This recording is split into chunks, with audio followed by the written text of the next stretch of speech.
Good morning, everyone. Welcome to Byju's Exam Prep. Everyone, am I audible? Am I audible? Thank you.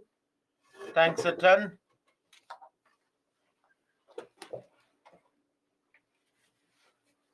Good morning, all of you.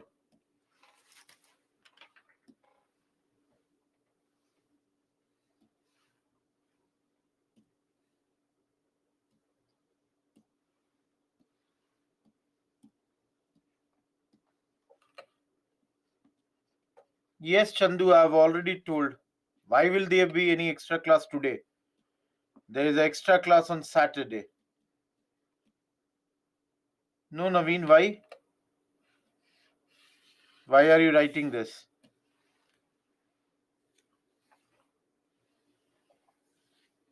All of everyone, Eid Mubarak. Ram Ram Purva. Sorry.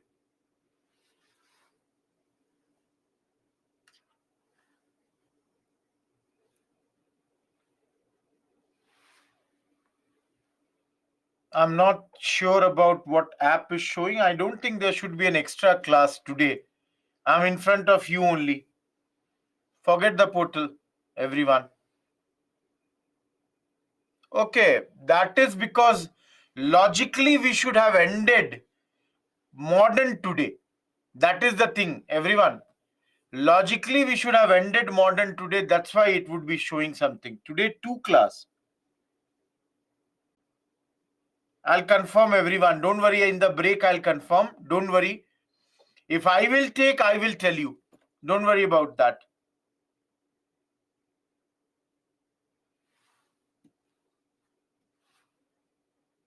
Just give me 1 second. I'll confirm only. I'll ask the team. Give me 1 minute.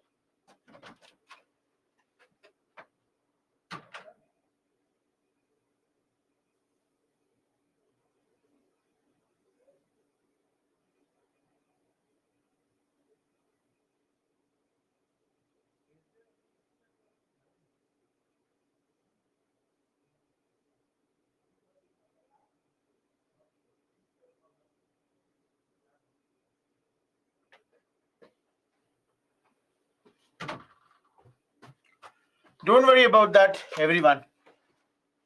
No, tomorrow there will be a class, Jeremiah.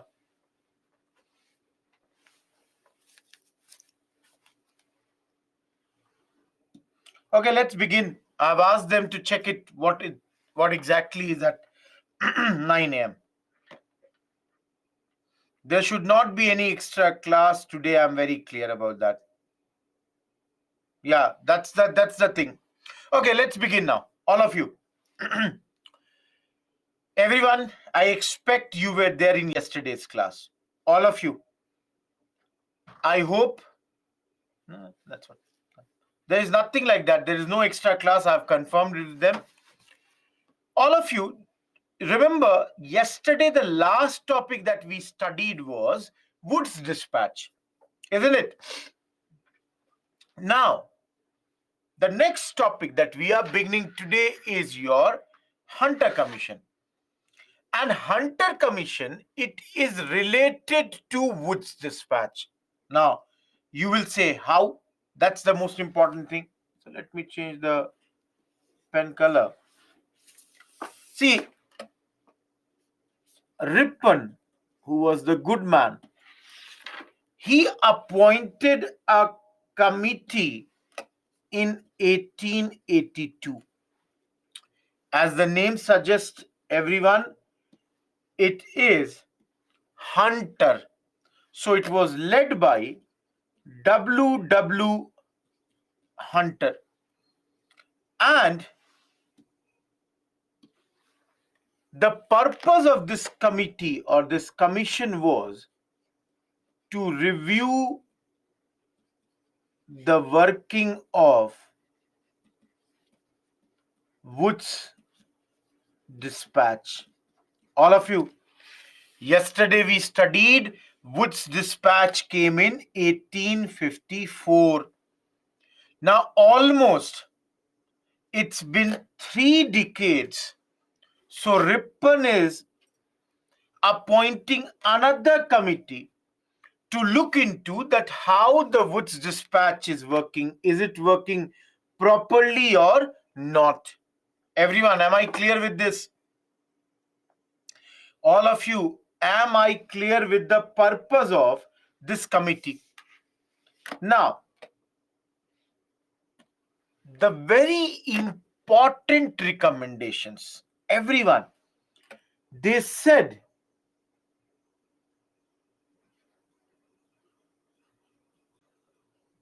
that education, specifically at primary schools, should be managed by local bodies. They were very, very clear that the local bodies, all of you, what is local body? Again, in polity, you study it. Municipalities, the panchayats. So they are saying primary schools should be basically handling the local, primary schools should be handled by the local bodies. Another thing they said was government should maintain few schools, rest should be given in private hands. Overall, all of you, if you understand this point, this is basically saying lesser government control. Everyone, giving the most of the schools to private clearly shows that there will be lesser government control. And this is not only for schools, but rather they said that even on universities, there should be lesser government control. Everyone, Ripon is a good man or bad man? Each one of you, you have studied. Ripon is good or bad? He is a very good man. He is a very, very good man. So you can see during his time, in fact, I can tell you, perhaps the best Governor General that India ever saw. So during his time, you all can clearly see he's talking about a lesser government control. They also said that there is a lack of female education. Specifically outside the big towns, the female education has almost been neglected. Last but not the least, their final conclusion or the suggestion was that secondary education should have two divisions, one which would lead to university, another that leads for vocational education. Everyone, for example, Rohit Kumar either would go till the university level, and if he does not want to study that much, he should be given some sort of vocational education so that he can build his commercial career at this point. All of you, any doubt in Hunter Commission? There are two Hunter Commissions. One is with regards to Jallianwala Bagh, that is different. Please understand, this is 1882 Commission. Any doubt in this? Don't get confused with Jallianwala Bagh. That's a different thing. No, Anjali, it's not like that. Please understand. Do not compare anything with 2023. We are in 1882. Think about that.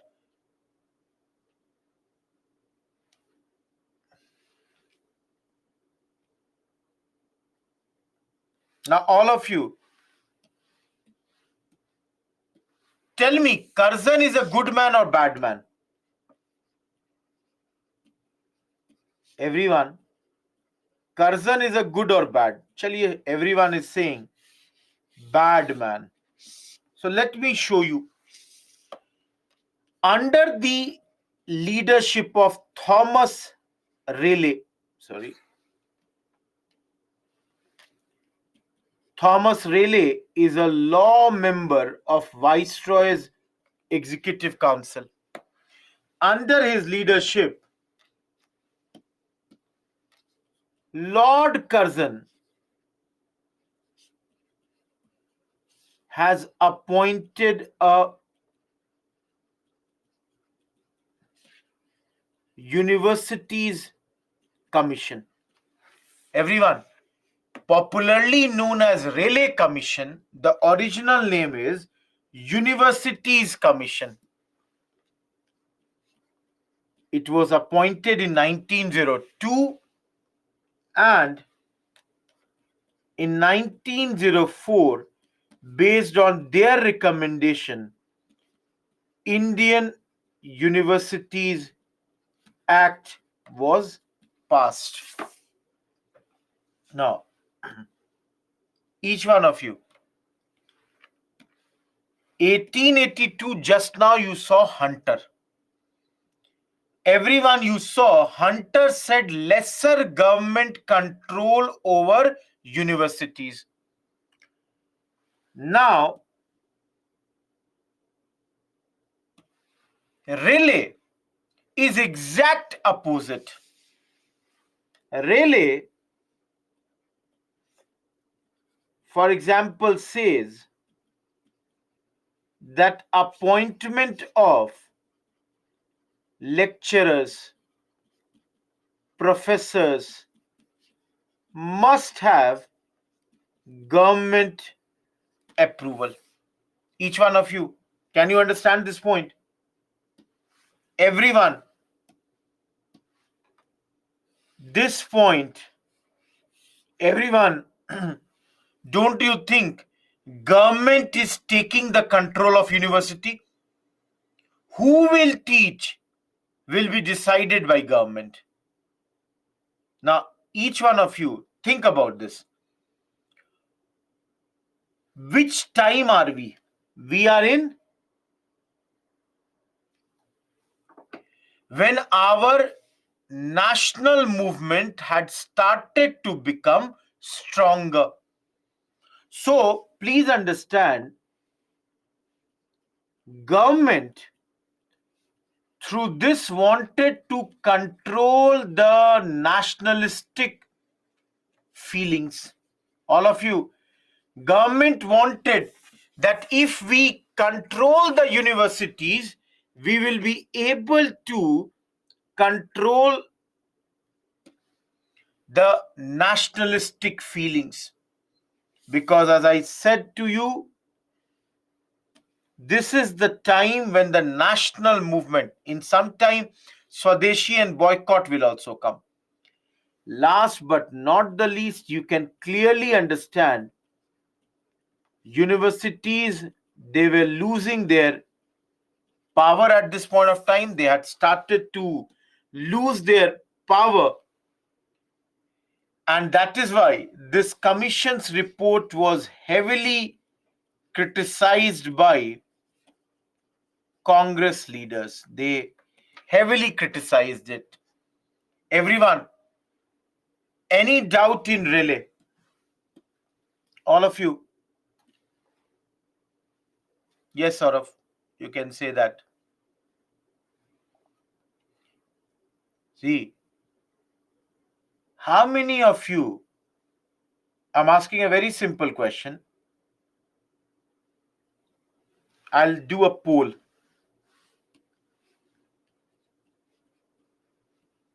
How many of you are still in schools? How many of you are still in college? How many of you have passed the colleges? The poll is this.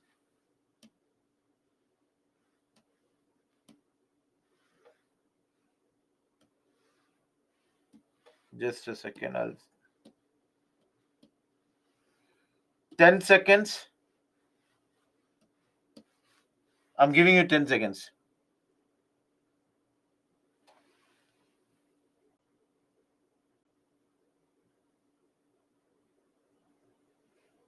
67, 28, 5. Everyone, just wanted to understand and just want to understand one more thing. Everyone, will you all admit that the college shapes a lot of your thinking, your ideology? Everyone, will you admit it or not? In the college, your perspective about different things of life becomes very clear. Absolutely, with the help of the peer, with the help of the teachers. See, what happens is, when we are in schools, usually, if you are not in the boarding school, you get the people from the same locality. Most of the times, the mentality also is same. But when you come to college, people from diverse environment, they come, gives you the exposure to the law of outside world. The maturity starts to develop. Everyone, so government knows that this is the time when in the colleges a lot of nationalistic feelings start to develop. So government knows a lot of time these feelings they come because of the teachers, professors, lecturers. See, you know, many of you, a lot of times your thinking, your mentality would have changed because of one or two teacher whom you would have met in your school or college days. You would be feeling very happy with it. No, you idolize them. So let's say, just for an example, Aurobindo Ghosh is your teacher. Now, the way he will speak about nationalism would invariably inspire you to do something very different. See, again, this is not the only provision. There are many other provisions. For example, the universities, they made stricter rules for affiliation for the colleges. So earlier, let's say a college would get affiliation by, one or two things. Now, much stricter rules for them. Hopefully, everyone, I'm done with this. Everyone, is this commission clear? Absolutely. This is the beginning of, sorry,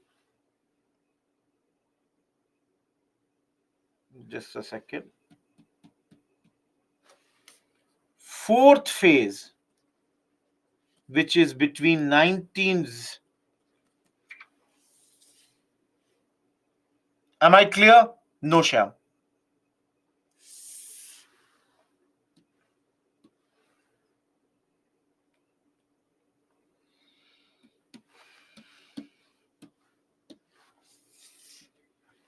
Sadler.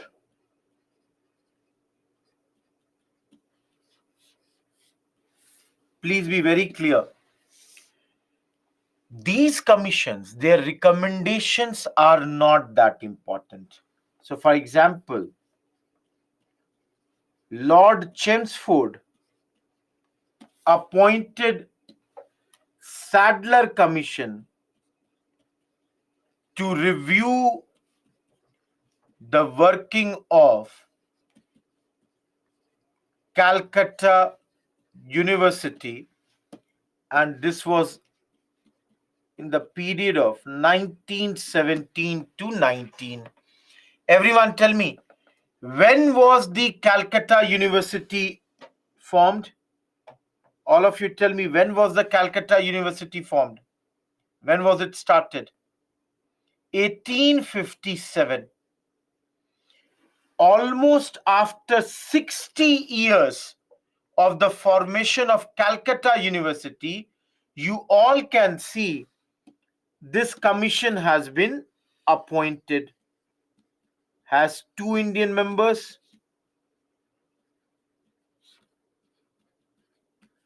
Sir Ashutosh Mukherjee and Dr. Ziauddin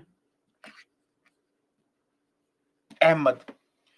Please remember this point, because in prelims they will say there was no Indian member in Sadler Commission, which is wrong. Everyone, recommendations of Sadler is not that important. Let me again clear it. Recommendations of Sadler is not that important. But I should tell you one or two recommendations. They said school education would be of 12 years now, and secondary education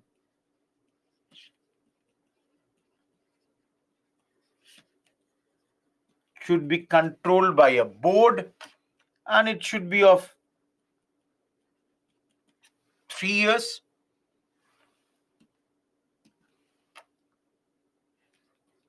The logic here was to prepare students for the university stage. Now, everyone understand this point. Those who are asking why they are creating these things, please understand. This commission felt a lot of students who are reaching till the university level, they are not prepared for the universities.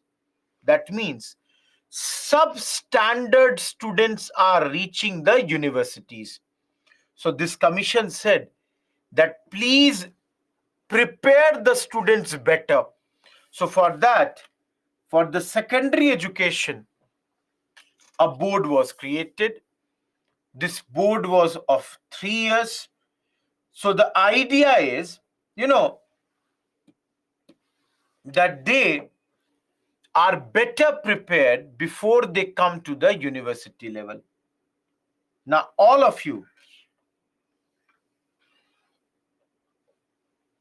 tell me right now how many universities you have in your country.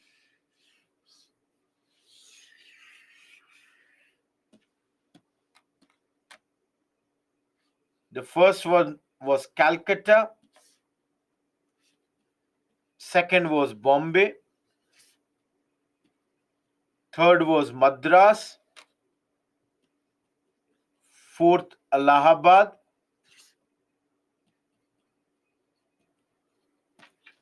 fifth Punjab. Everyone, am I clear? Now, each one of you, please understand, in this phase, 7 more universities were started.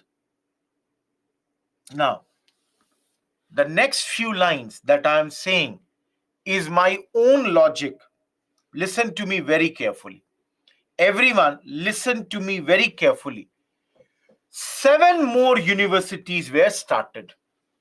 For example, one of them was Dhaka. All of you think 1911 Bengal division was cancelled. Bengal is again united. So one is in Calcutta. So to balance out, another university was set up in Dhaka. And all of you, you also know that same year, Bihar and Odisha were separated from Bengal. So one university was also set up in Patna. Everyone, can you see this? Calcutta, one university was there. Now, to balance out the Bengal narrative, Dhaka was created. And because Bihar, Odisha were separated, so Patna also got one more university. Now, each one of you, in Gadar movement or in Lucknow Pact, you studied that the Muslims were demanding for a very long period of time, give us a university in Aligarh. So they were given that. And again, to balance out, in Varanasi, Banaras, the university was given. Now, United Provinces, another very, very important area is your Lucknow. So they were also given. Now, if you all see, there is not a single new university in South India. So two, one in Hyderabad known as Osmania and another in Mysore. Two universities were opened in this area in South India. So you can see 7 more universities were opened. No, many other colleges also, like in this Kashi Vidyapeeth, Jamia Millia, all these colleges were also established. Many prominent colleges were established in this third phase.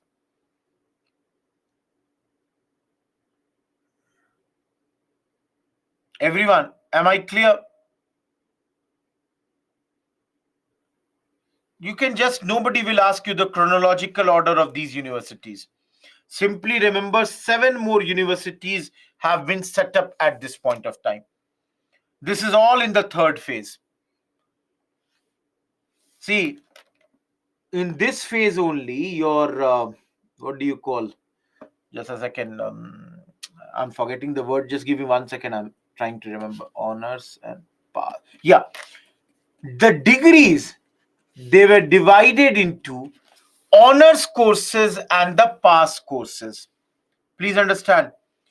Honors, a lot of times you would have heard BA honors, BA pass course. Have you heard about this or not? Everyone. BA honors, BA pass course. Have you studied, heard about this or not? So that also got created at this point of time.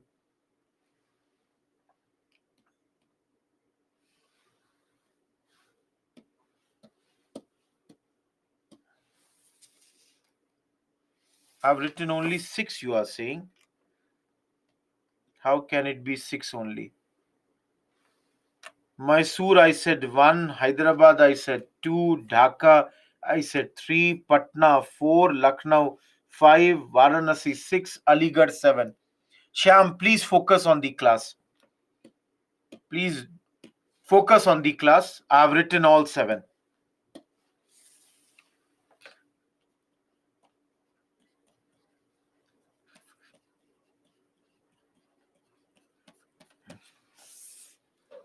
(1920 to 47). All of you. Oh, sorry, 21 I should write. I'll cut it here. 1921 to 47. Now, all of you tell me one thing. You studied Government of India Act 1919? Everyone. This brought diarchy. And tell me, under diarchy, education is whose subject? Everyone. Diarchy is whose subject? Absolutely. Transferred? Everyone. It is a transferred subject. So it came under the Indian control. So all of you remember, this phase saw expansion in education in a big manner. For example, from 12 universities became 20. Some focus on women education was there. Some focus on the education of backward classes was seen. Everywhere there was some focus on these. And in this phase, there were 2 commissions. All of you, I'm writing both of them here at one place only. Hartog and Sargent.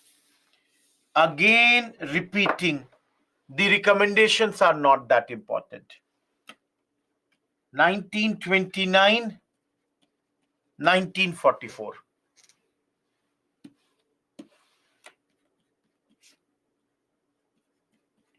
appointed on the recommendation of the, I would say, just give me a second, Simon Commission. Everyone, Simon Commission had recommended, and that led to the formation of a Hartog Commission. This commission's major work was to look how to improve primary education. Please understand. Hartog Commission, they said that because we have opened a large number of schools and colleges, there has been a deterioration of educational standards. So all of you, they opened here many, or they gave many recommendations that how can we improve the quality of our education. Everyone, will I be correct to say to improve the quality of education, you would require a lot of money? Each one of you. Will I be correct to say if you want to have better education standards, you require money? Now, everyone, tell me one thing. This commission is appointed in 29. Around this time in the world, what is going to happen? What will happen in the world around this point?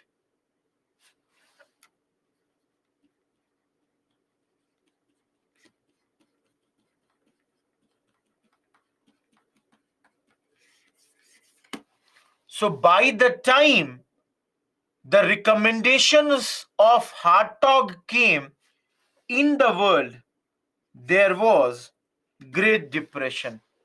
Now, all of you tell me, when there is Great Depression, do you think the government would have money? Everyone, do you think government would have money when there is a Great Depression going on? So all of you, are you able to understand why this commission's report mostly failed? Everyone, is this clear? Why this commission's report has almost failed? Because government did not have the money. Remember, Vardha yesterday only we did. So we are not doing Vardha. Last is Sergeant, also known as National Scheme for Education. Everyone, tell me very simple point. Don't you think by this period, Britishers are about to pack their bags, are about to leave our country? They are almost done with India. Independence is going to come very soon. So remember, this is the last scheme, and the objective was, they said, that in 40 years in India, same standard of education that is in Britain presently. Everyone, they are saying what is the level of education in Britain right now. Same level we would get in India also. Give us 40 years for that. 40. We are not going to give them that much time. That is clear. Apart from that,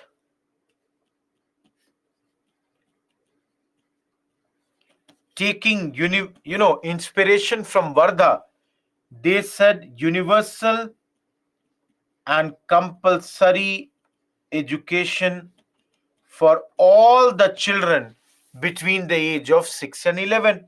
Now, all of you, Vardha had already promised that. Gandhiji's ideas were already like that.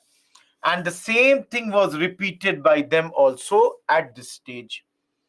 Other recommendations, not important. You can clearly see Sergeant is the last. Everyone, am I clear?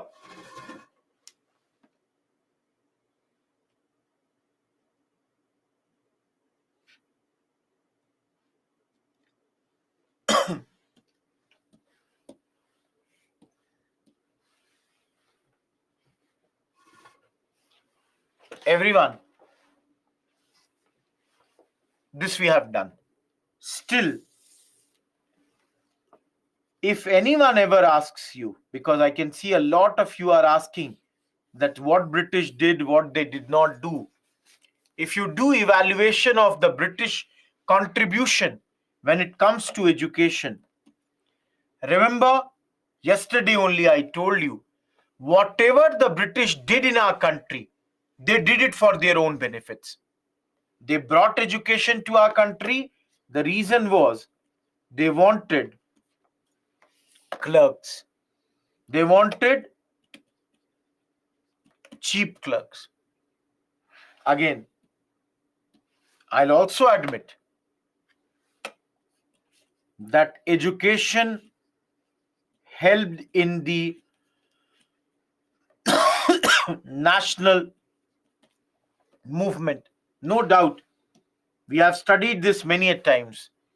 But then you will also admit the literacy percentage was very, very low. All of you, how low? I think your NCRT has given one data. Just give me 1 second. How low? I think your, just confirm with NCRT, your Bipin Chandra. In one of the pages, they have mentioned in 1911, only 6% of India was literate. And in 1921, only 8% of India was literate. Everyone, just imagine how poor this is, the number. Everyone, can you see this? 1911, only 6% literacy. 1921, only 8% literacy. And let me tell you, for those who are asking, sir, please tell female education. Think about this. I cannot give you exact number, but my feeling would be female education would be in the range of 1%. Very, very low. Pathetic. Very low. In the range of 1%, not more than that. Hardly 1.1, 1.2 it might be, but then I'm saying very, very low. You know, this continued for a very long period of time. All of you, if you have your grandparents at your places, talk to your grandparents. I remember my grandfather used to tell me that his elder brother was one of the first person to clear the 10th board from his area. And when he was coming back to the village, he was brought on the elephant to show how great a work it had happened. Most of the village to village, they were totally, see, please understand, guys, they had the practical knowledge. People had practical knowledge, but then the education that is granted in schools and colleges, that was not there. Mainly focused in the urban areas like Calcutta, Madras, Bombay. It is these areas where most of the education was focused. Getting my point? All of you, I'm done with education chapter. Everyone, I'm done with education chapter. My request to you, please study this chapter in a very proper manner. It will help you in your essays, will help you in social issues. In all these areas, it will be there.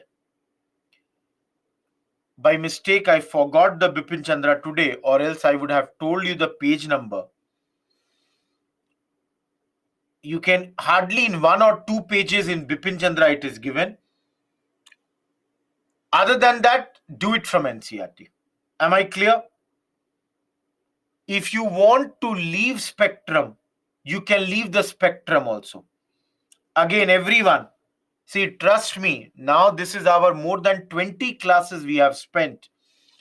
Those people who are reading the books every day with me, you can tell that even if you don't read the books, everything is being covered in the class. The only reason I tell you to read the book is your confidence will go up. You will say that, no, I also looked into the book. I know everything has been done. So that's why. That's the only thing. Getting my point? Still, again and again, in the last 2 days, many people have asked me about the NCRTs. One glance of NCRT. Very quick glance. That's the thing that I want from you people. All of you.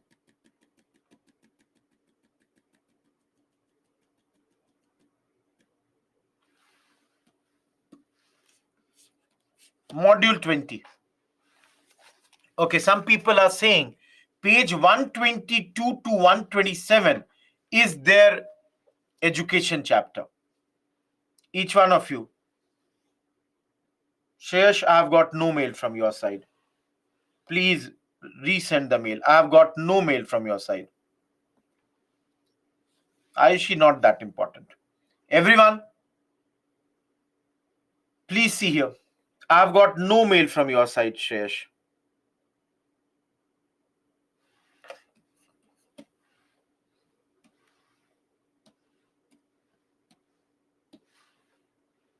Everyone, 122 to 127 is the page number of Bipin Chandra.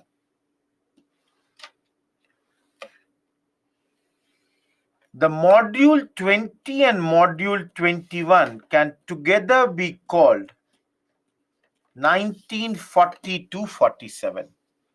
All of you, there will be many things happening in this phase. All of you, you can understand. Last 7 years of our freedom struggle, lots of activities are happening. So here, we shall study about topics like August offer, individual satyagraha, Cripps proposal, quit India, Rajaji plan, Desai Liaquat plan, INA. Please understand,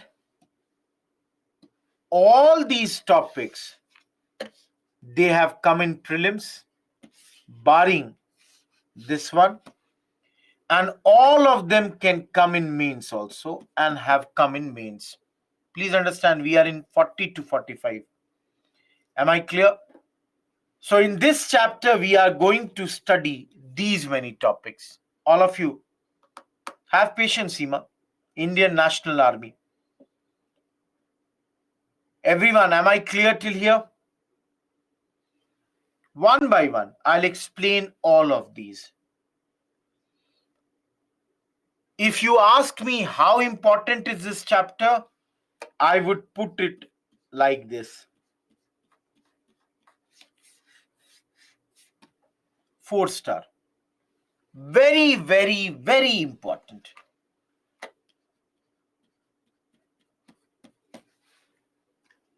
Let us begin one topic, one and then the other.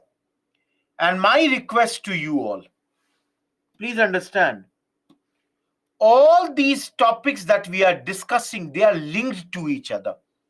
So you will see, for example, British will give us this, we will refuse it, we will launch individual satyagraha. In response, they will again later bring something called Cripps proposal. We will reject it. We will start Quit India movement. So, very, very important chapter. Am I clear, everyone?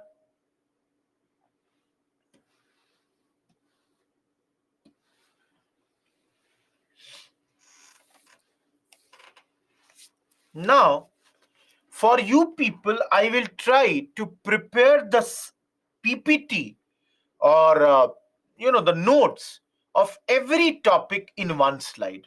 For example, if I am starting with August offer, everyone keep on listening to me very carefully.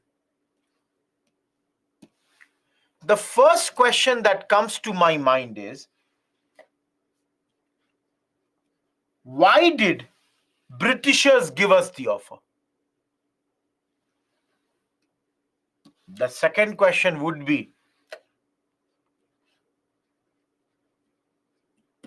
what are the provisions of this offer? The third question would be, what is the response of Indians for this particular offer? Everyone, can you understand this? Bhai, kyun diya? Why did they give us? What did they give us? Kya diya? And lastly, what is our response here? Now, all of you understand. This offer was given on 8th August 1940. Each one of you, can you understand why it is being called August offer? Everyone, can you understand why it is called August offer? Because it was given in the month of August. Offered in the month of August, so came to be known as August offer. Now, as I said, why? Each one of you, when did the Second World War start? When did the Second World War start?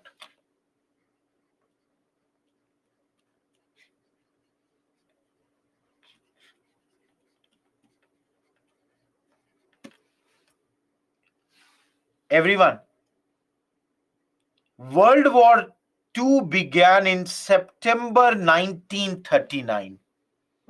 And where are we right now? We are on 8th August 1940.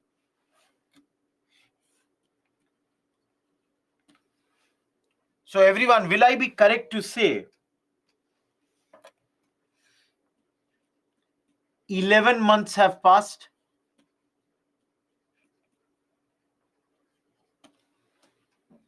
And in these 11 months, Hitler won Belgium, Holland, and France. Everyone, 3 countries they have won at this point of time. Now, those who have some idea about the world map, everyone, to the western side of France, which country is there? Each one of you, to the western side of France, yes, there is a thin line of water which is called English Channel. And after that, you have England or Britain. Everyone, if you were Hitler for a second, imagine your worst nightmare. After France, which country are you going to target?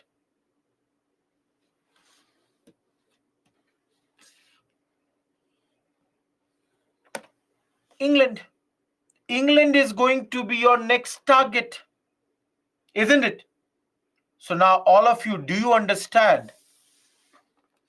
The reason why they gave it to us is to get Indian cooperation in the World War II efforts. Each one of you, am I clear with when and why? All of you, am I clear with two topics? When was it given? Why was it given? I hope there is no doubt. See, again, I'll make very clear. I want you people that in one go, you should not even again look into this chapter again. Once we are done today, everything is resolved for one last time. Now come to this question, everyone. Bhai, offer diya hai. They have given us an offer. Offer would have certain points. Now all of you, please see here. First thing they gave us was, they said dominion status is the objective for India. Each one of you, we have studied dominion status, if you remember, when we were doing Deepavali Declaration, when we were doing Nehru Report. So all of you, they are again saying that we will give you dominion status. Second thing they are saying, we will give you a constituent assembly after the war. Each one of you. Their second point is that there will be a constituent assembly which we are going to have, but then it would be after the war. Third, if there is a constituent assembly, this would make a constitution for India. Now, all of you, the British government has said that this constitution will not be adopted without the consent of the minorities. Everyone, they are very, very clear. Each one of you, please note the third point. They are saying till the time minorities are not happy with the constitution, we shall not allow it to be adopted. Each one of you, yesterday I sung, or I basically not sung, I only said 2 lines of Hindi. Can you see they are doing the appeasement of the Muslim League right now? Each one of you. What is this? Playing to the gallery. Muslim League should be happy. They are saying that, see, minorities means Muslims also, Sikh also, but then we are mostly bothered about League at this point of time. See, this constitution also had to fulfill their social or political or economic conceptions, but right now, this much they said will have to be done.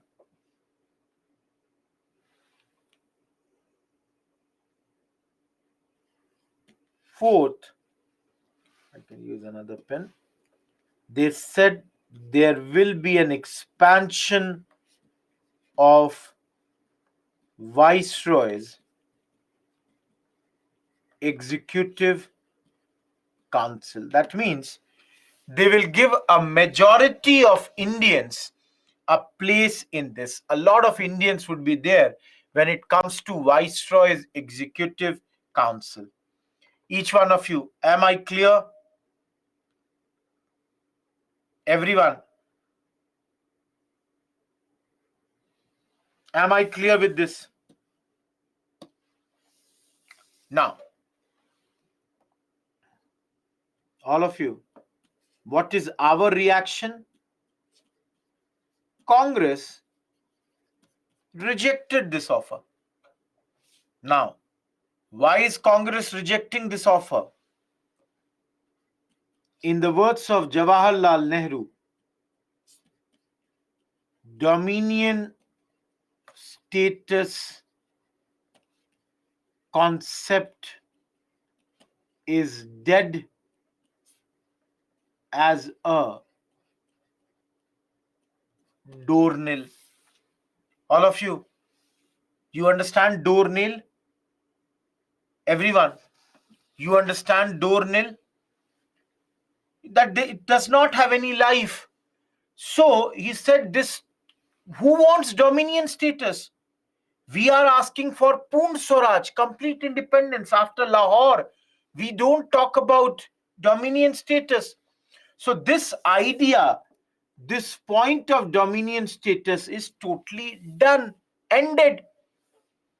It has no life, just like a doornail has no life. All of you. Muslim League, they are saying, we welcome this veto assurance that you have given us. Everyone, what is the veto assurance? That without the consent of the minorities, no constitution will be adopted. Each one of you, am I clear with this? No, they are saying, I'm really sorry, they are saying, we are very happy that you are saying till the time we are not convinced, you will not accept this. But then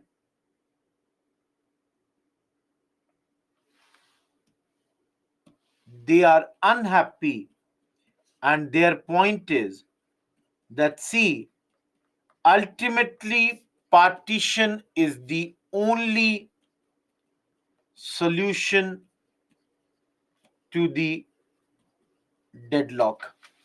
There is no other solution for this. Give us our country, separate us, and we would be more than happy. Each one of you, I should be crystal clear till here.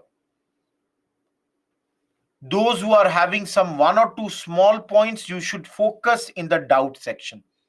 I'll not take your small doubts, which is, if it's a genuine doubt, I'll take it. Otherwise, post in doubt section.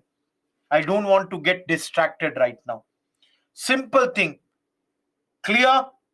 Give me your thumbs up. Last thing.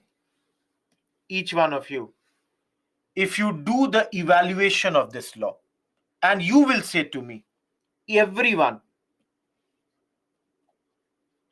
the final part of this chapter, each one of you, did the British talk about Constituent Assembly ever before? Everyone. First time explicitly they are saying that the Indians have the right to make their own constitution.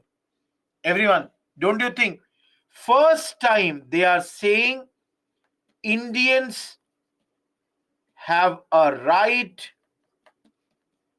to make their own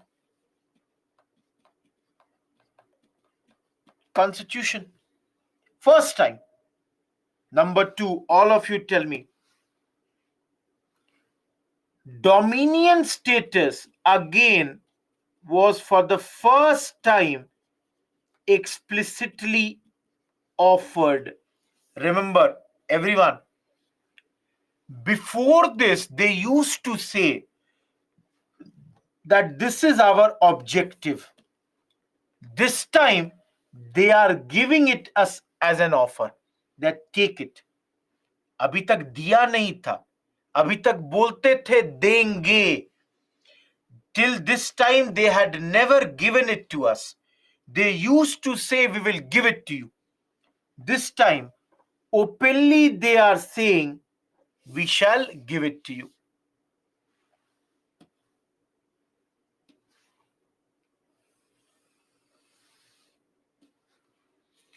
Majority of this council, that is 8 out of 12, was Indians. Remember, defense, finance, home, they would be in the hands of British. Viceroy would be British. But then, rest everything is in the hands of the Indians. Everything else. Of course, for defense, they formed a national defense council and said it would have advisory functions. That is, whenever we need advices, we can take advices from this particular council. This was the other, I would say, recommendations of theirs at this point of time. Each one of you, am I clear? Everyone.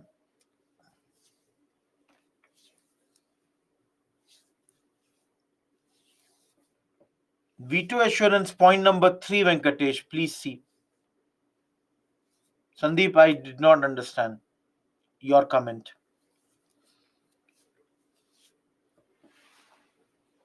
Everyone, clearly Congress is dissatisfied with August offer.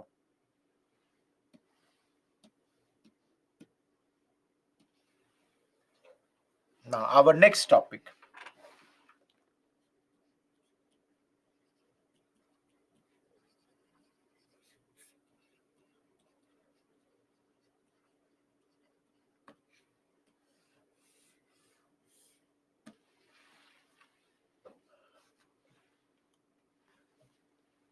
No need to read Spectrum.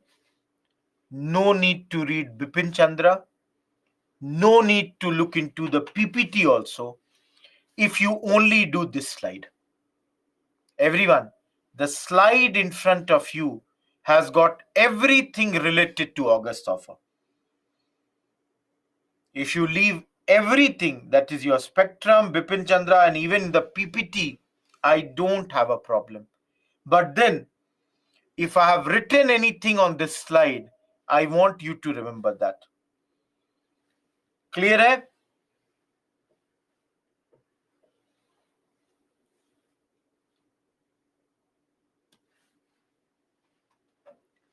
All of you.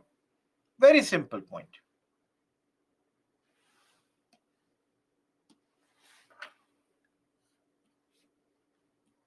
Congress, as you saw, was unhappy with August offer. We just now saw Congress has rejected the August offer. Now let's say you all are Congress members. Everybody who's sitting in the class, like Sandeep, Anandu, Monica, Anjali, Pooja, you all are Congress members. Now everyone tell me, after rejecting the August offer, will you not question, ab kya? What do now? What do we do now? What is the next logical step? Bhai, the British gave us an offer. We have rejected it. So now tell me, you will ask your senior leaders, Mr. Gandhi, tell us what are we going to do here? Because you just now saw government has made very, very clear. Everyone, you just now saw government has said without the consent of minorities, nothing will happen. So it is very clear government is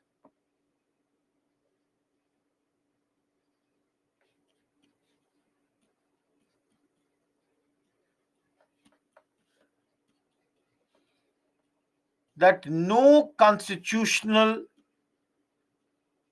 advancement without agreement between Congress and Muslim League. Government has said it very clearly. Jab tak, there is an agreement between you two, nothing will happen. Now, all of you, government had passed many ordinances and taken away our fundamental rights also. You all can understand World War II is going on. So anyways, the Defense of India Act is applicable. Emergency is there. And that's why government was slowly and slowly taking away a lot of our fundamental rights.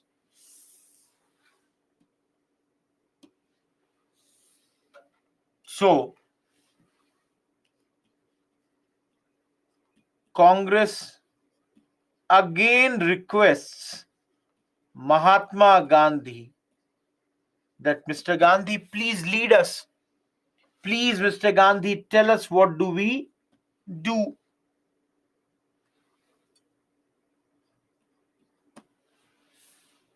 Each one of you. Yesterday we studied the leftist like Forward Bloc, Socialist Party, they all are again saying, let us start a mass CDM. But Gandhiji says, no, I will launch individual satyagrah. Gandhiji is still convinced that, see, mass satyagrah cannot be launched. Each one of you, when did the August offer come? 8th August. Now, Gandhiji on 27th September 1940 informed Viceroy Lilithgow that, see, I'm going to launch this movement. So all of you, when is individual satyagraha happening? Next month, September 1940. And as this is Gandhiji's movement, it has to be non-violent. So all of you, what will we do in individual satyagraha? Everyone, what are we going to do in individual satyagraha? Think about this. And also think, why are we going to do individual satyagraha? No need to write. Understand this.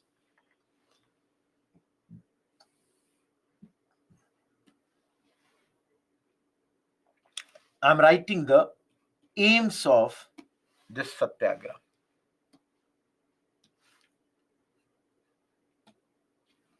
First thing, Gandhiji is saying that do not confuse our patience with our weakness. All of you, Congress has not yet launched the mass movement. This is our patience. Do not think this is our weakness. We are being patient with you. Everyone, did you understand the first point? Gandhi ji is communicating to the British, कमजोर मत समझिएगा, धैर्यवान है. Do not think us to be weak. We are being patient with you. That's why we have not yet launched this CDM. So Gandhi ji is saying, see, basically, this is giving another opportunity to the government. Gandhi ji is saying, this is my another opportunity. We are giving you another chance to rectify your mistakes and accept our demands. Now, all of you,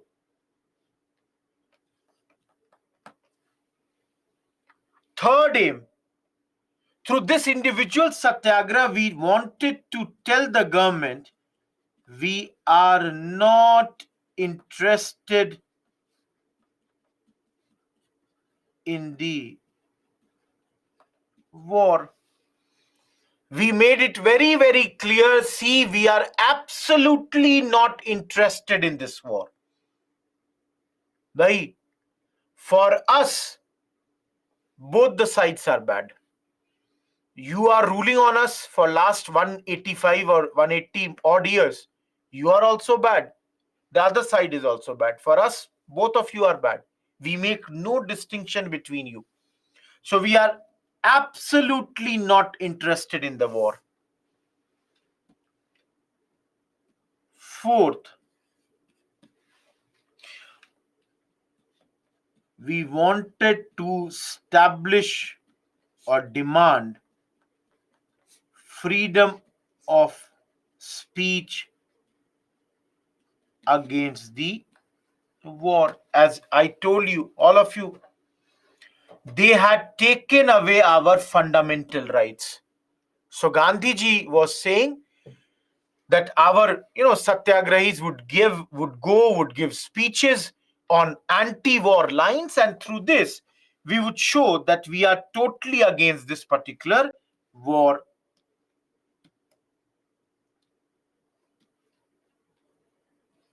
Fifth,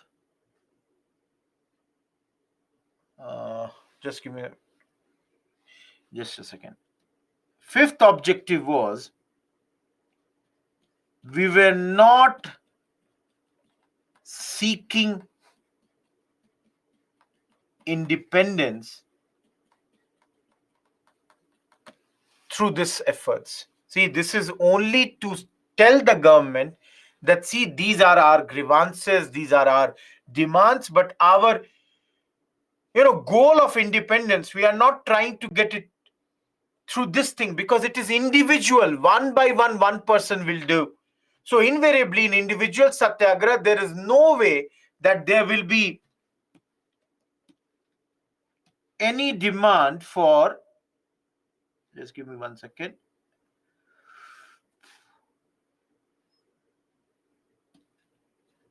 independence. Last, did not want Great Britain to be embarrassed at this point of time. That's why we are not doing a big movement. Each one of you, are the 6 points clear? Everyone, are these 6 points clear? Because I cannot go any slower than this. Every point, I hope, is clear. Satyam, times are changing. You do not want to embarrass them, those who are asking this point. Please remember, this is the strategy of Gandhiji during World War I also. And those who are asking, we are not asking about independence through this. Fourth point and fifth point, those who are saying we are not calling for independence. This is a very limited movement. With one people, you cannot get this. Fourth point, I've already told you, they are taking away our freedom of, our fundamental rights. So we are trying to get back our rights here. Everyone, Shayank, don't write the same point again and again. I understand what you are saying, but it makes no sense here. Have patience. See, I can see the comments, and if I'm not replying to your comment, I understand. Same point 5 times if you write doesn't make that I'll comment on that. Different people understand the things. Sundar, come on time so that your doubts are clarified. Getting my point? See, people come at half an hour late, 1 hour late, and you want to understand everything. You want every doubt of yours to be clarified instantly. How is it possible?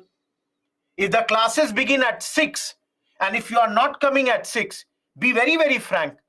These are online classes. Had you been in offline class, trust me, I knew a teacher who would not allow people to come even 30 seconds late in the class.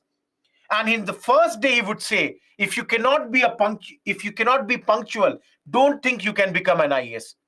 He would be very, very clear. Very simple point.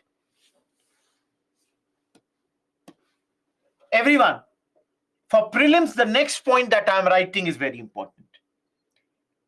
This movement also got to be known as Delhi Chalo movement.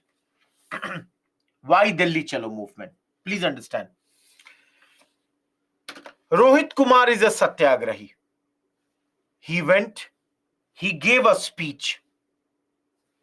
All of you, speeches are banned. Freedom of speech is curtailed.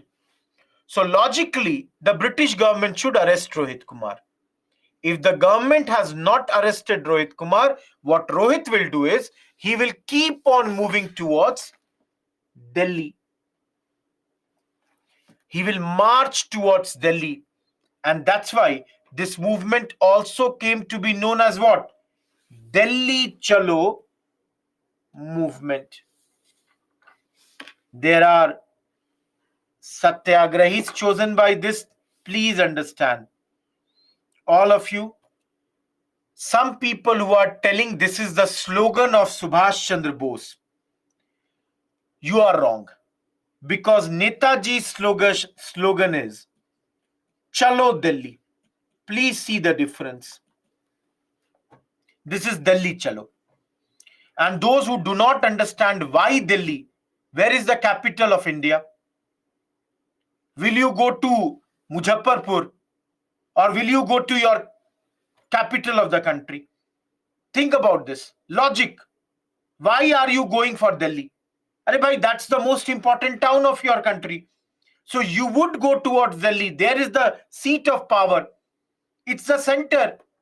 You want something from Mr. Narendra Modi, will you go to Delhi, or will you say that no, Goa is very beautiful, let me go over there and do this movement? To pressurize, you will go to Delhi.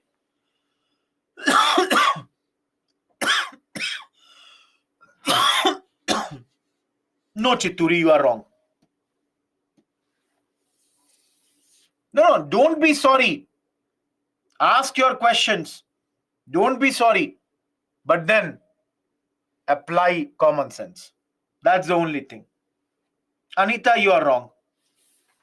Anita, you have not attended previous classes. The capital through Delhi Darbar has already been replaced. And now the capital of India is not Calcutta. All of you, for prelims, remember,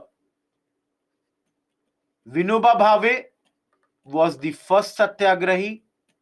Jawaharlal Nehru was the second. And Brahmdatt was the third satyagrahi at this point of time. Please remember, everyone, this. Gandhiji chose his satyagrahis very, very carefully. One by one, all the satyagrahis were chosen. So the first person to do this was Vinoba Bhave. Then Jawaharlal Nehru had to do it.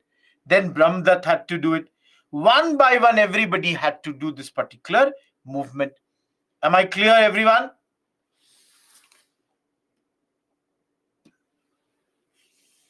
Now, all of you understand it. Is this a mass movement? You people will tell me. Is this a mass movement? No.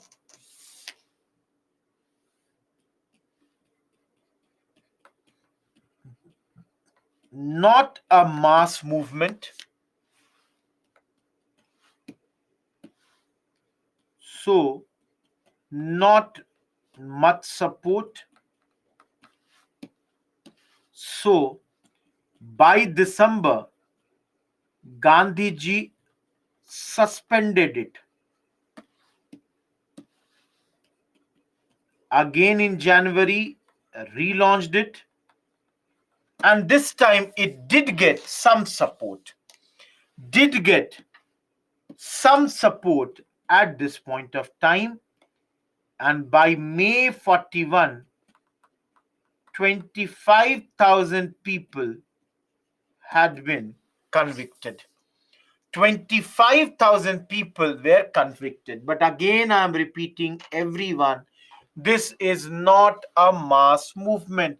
This is not a very, very big movement. Now, all of you, we forgot Hitler. Hitler is continuously winning. And by December 1941, the Indian leaders, they are very, very worried. Why are they worried? By December 1941, Indian leaders are worried because Hitler has been winning in Southeast Asia. That is Japan. Has won many countries in Southeast Asia. They are worried. And that's why Indian leaders are ready to assist the allies. Indian leaders now are ready that we will help the allies. And CWC, Congress Working Committee, even overrode the objections of Gandhi and Nehru. And they said that, see, we are ready to help British government. Again, everyone, on two conditions. Each one of you, what are the two conditions? Something now, something later.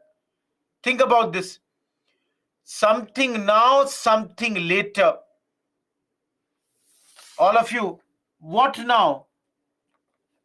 Substantial power right now. What later? Full independence. Give us substantial power right now.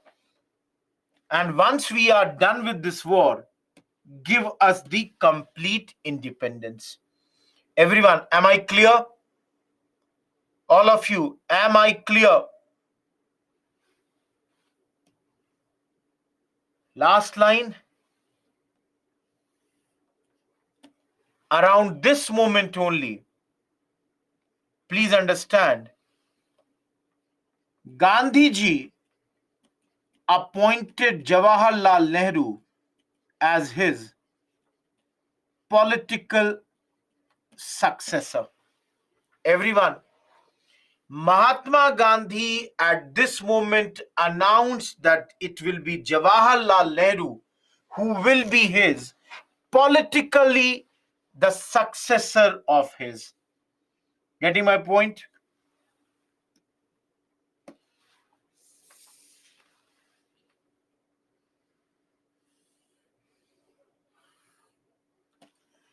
There were many people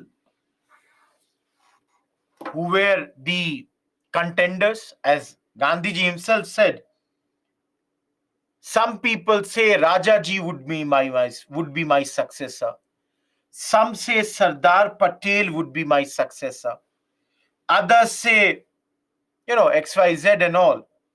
But I have chosen Nehru, Jawaharlal Nehru, as my successor.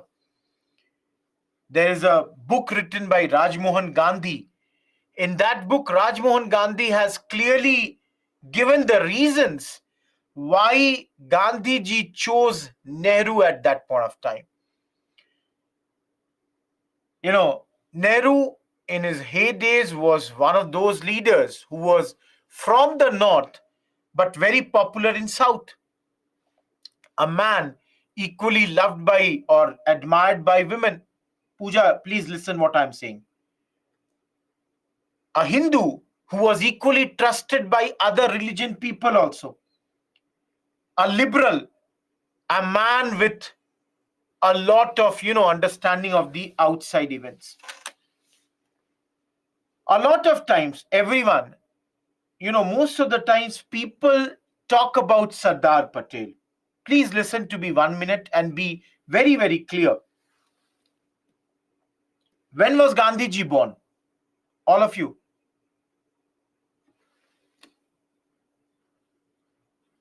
1869. Unnati, how can it be 1984? When was Nehru born?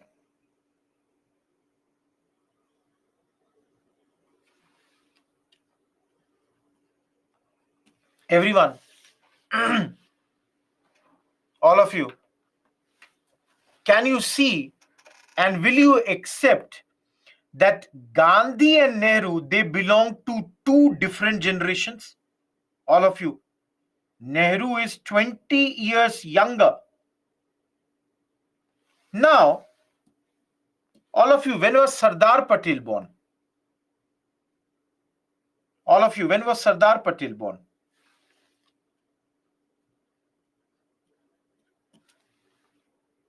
Each one of you. Can you see that even though Sardar Patel is the follower of Gandhiji, they are of the almost same age? Everyone, will I be correct to say almost same age, only 6 years younger? Now, please listen to me very carefully. Though this is not written anywhere, but usually, don't you think when people are appointing their successors, they want the next generational leader to be the successor? And in hindsight, all of you, in hindsight, if you see, when did Gandhiji die? When did Sardar Patel die? When did Jawaharlal Nehru die? All of you. In hindsight, I'm not saying Gandhiji knew this. Please understand, I'm not saying Gandhiji was knowing this. But a new country, a newly independent country like India, yeah, that's correct, Kibriya. All of you, will you admit or not? In one sense, Gandhiji got it right that a newly independent country like India had a consistency in its political leadership for a very lengthy period. All of you, don't you think? Of course, I'm not disputing Sardar Patel would have been an equally great prime minister. But then, unfortunately, he would have been the prime minister only till 1950, not for a very long period of time. Isn't it? Forget this, not that important. But then I have tried to clarify this. A lot of time people ask this thing.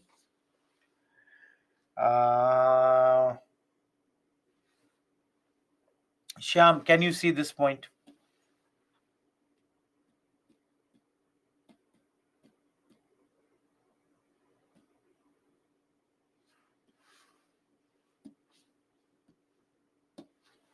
Very big topic. No, Himani. I said hindsight. S.C. Bose and Gandhiji had a lot of differences. So, we will talk about the difference of Subhash Chandra Bose and Gandhiji.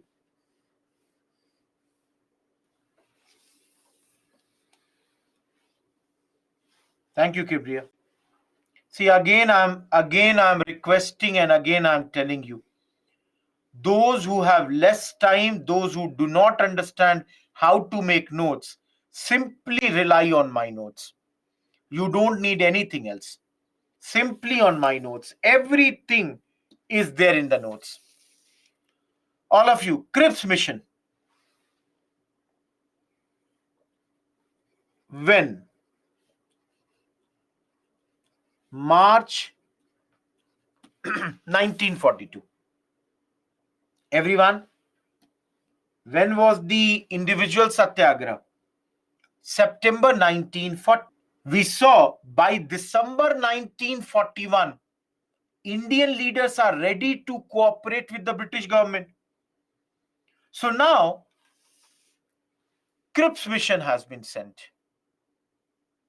Now,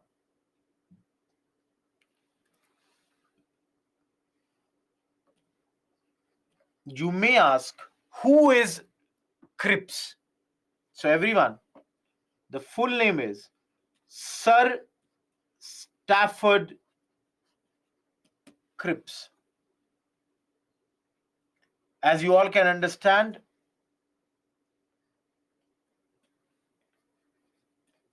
he is a left-wing Labourite leader, a person who always supported Indian national movement. Everyone,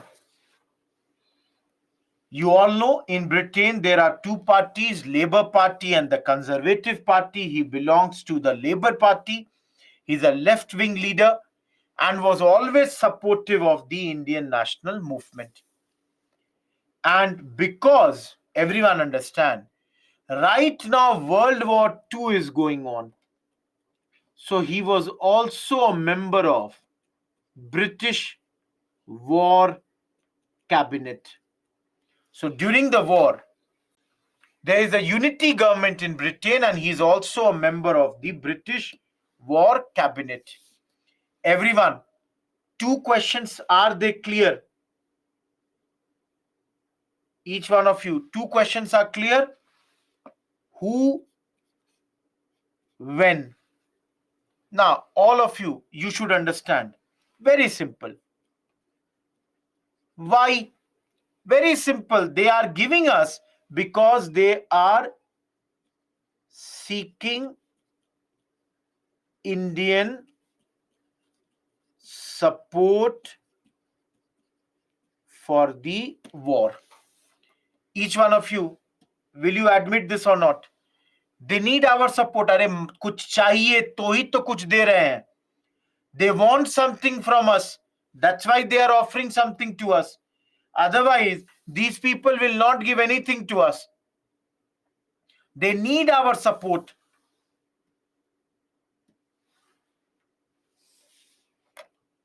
Now,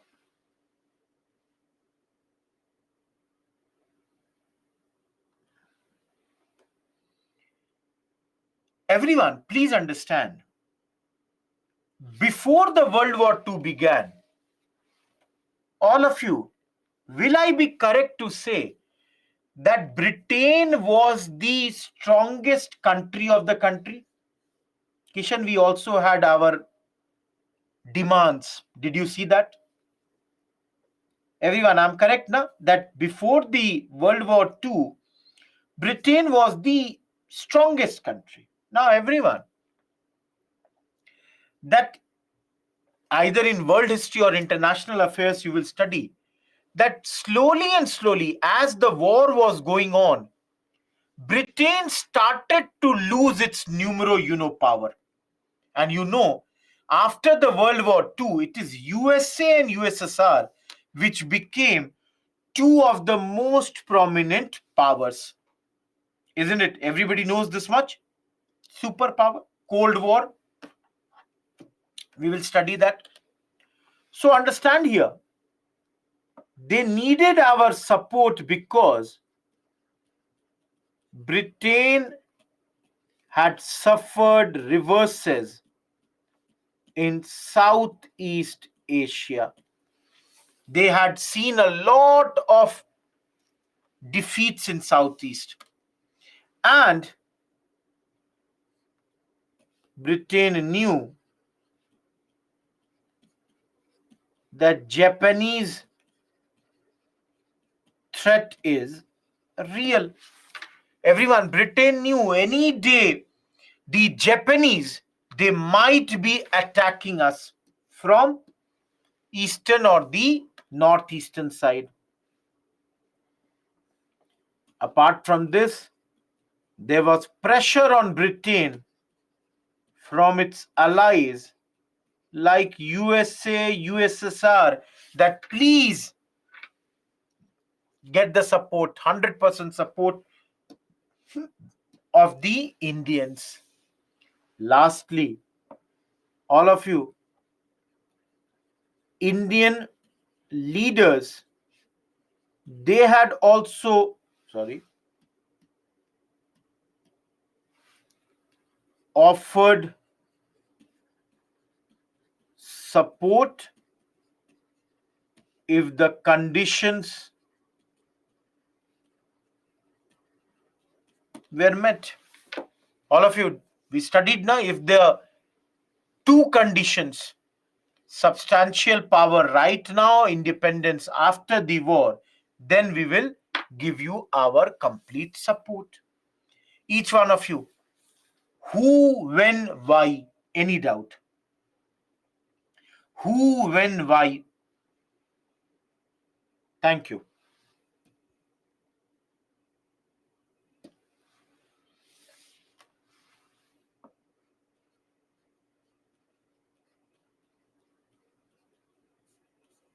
What are their proposals? Please mug up every this thing. What are their proposals? Number one, everyone,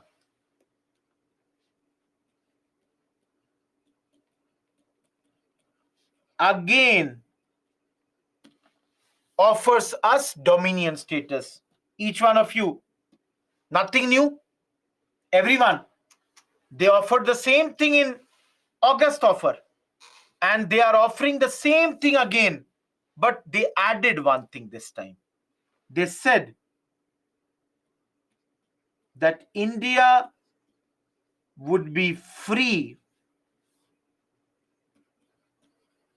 to decide its relations with Commonwealth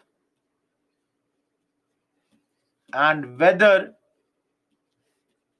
to join UN or not. Now, you must have two questions right now. Those who are asking about what is Commonwealth, please understand, all those nations which were at any point in their history under the British rule, that is all those which were the colonies of Britain, that's your Commonwealth. Number two, second question that you would have, sir, UN was formed in 1945. So how can we talk about UN right now? Correct?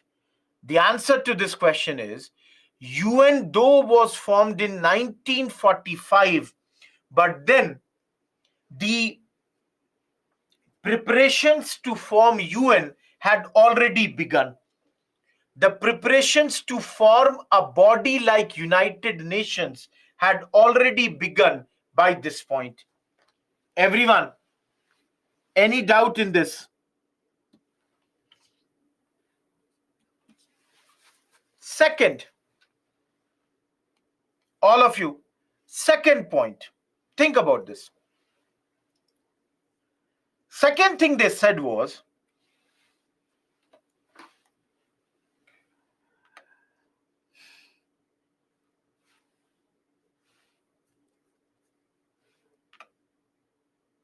Just give me a second. After the war,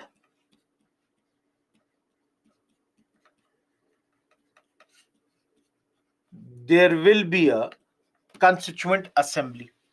Now, each one of you, think about this. Anything new here? Did they not offer the same thing in August offer? Each one of you. Did they not offer the same thing in August offer? Everyone.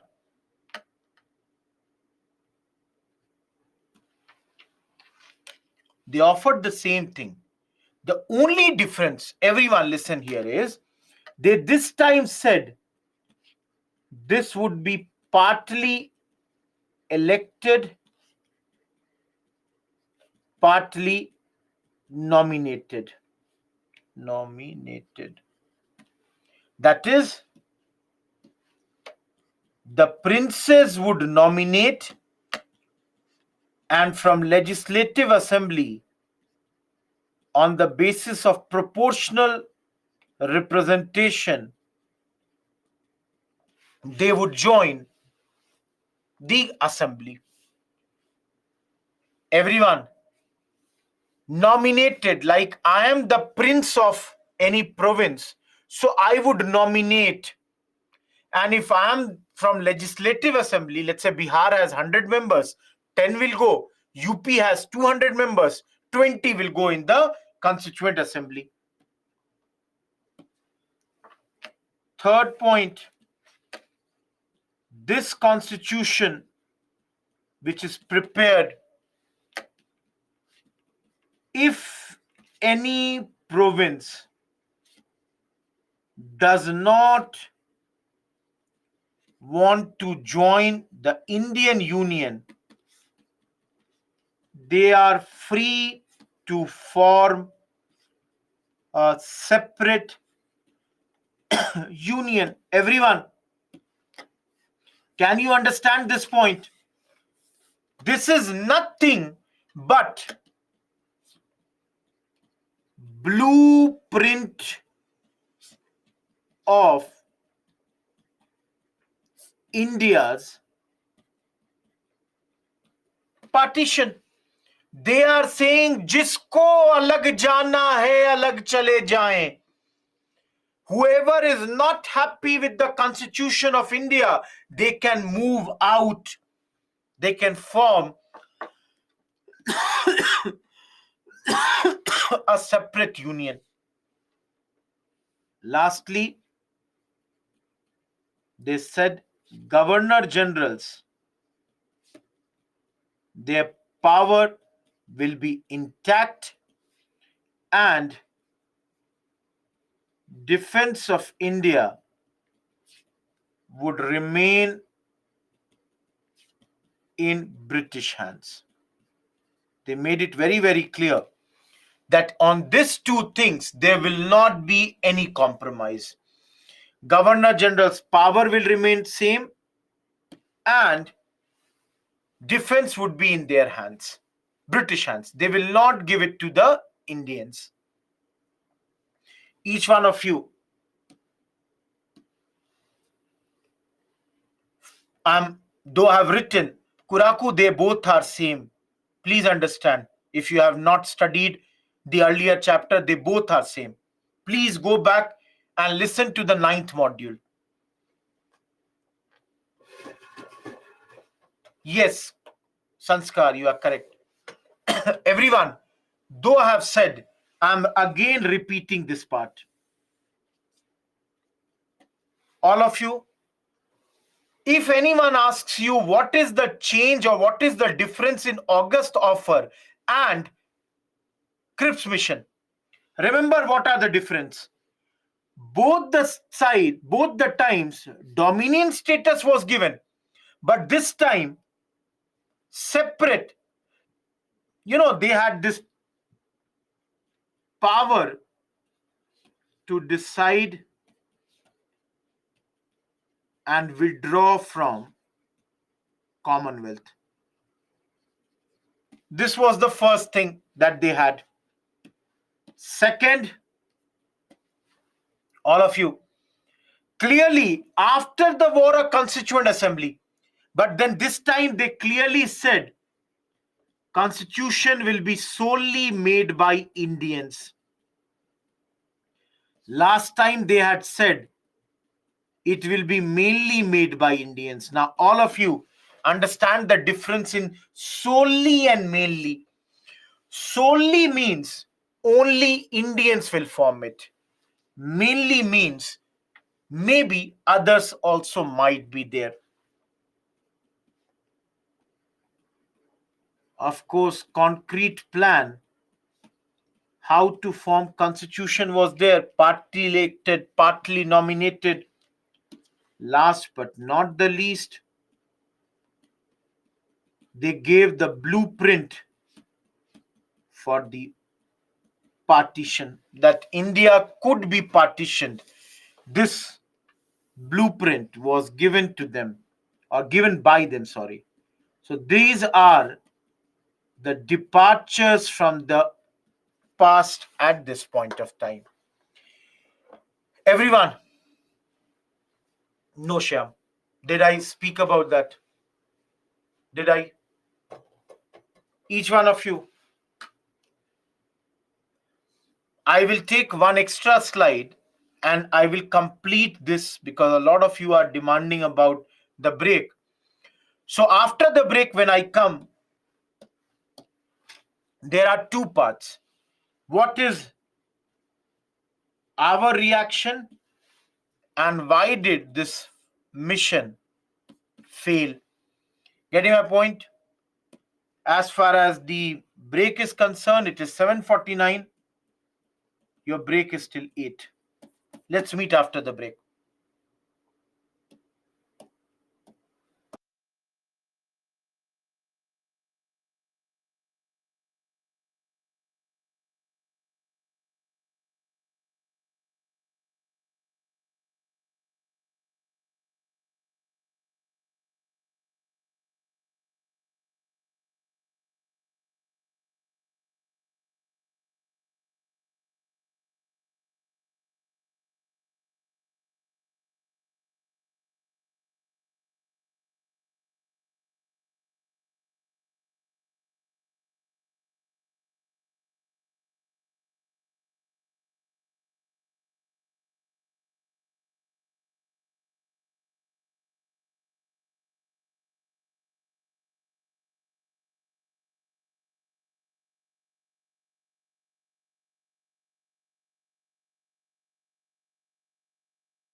Everyone, am I audible?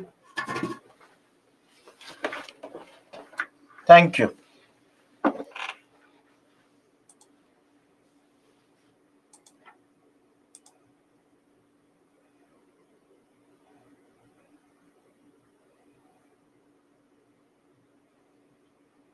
No, there is no two classes today, everyone.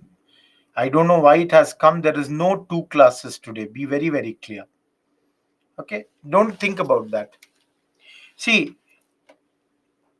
one thing before I begin the discussion. Dekho, history will be easy when you are listening to it. But trust me, guys, one big problem that you will face is that after 10 day, after 15 day, after 1 month, 2 month, you will face problem in revision. Everyone, please understand. My recommendation, my suggestion to you all would be, do not ignore revision. Keep a well, I would say, a very good strategy, clear strategy to do the revision. Some of you can do the revision from the notes, from the PPT, whatever, but it should be very, very clear. Don't ignore the importance of a revision. Otherwise, things will come in mind. You would love it when it is happening, but later you will forget it. Am I clear, everyone? All of you, is this clear? Okay, let's begin. Two parts were left. Each one of you, tell me,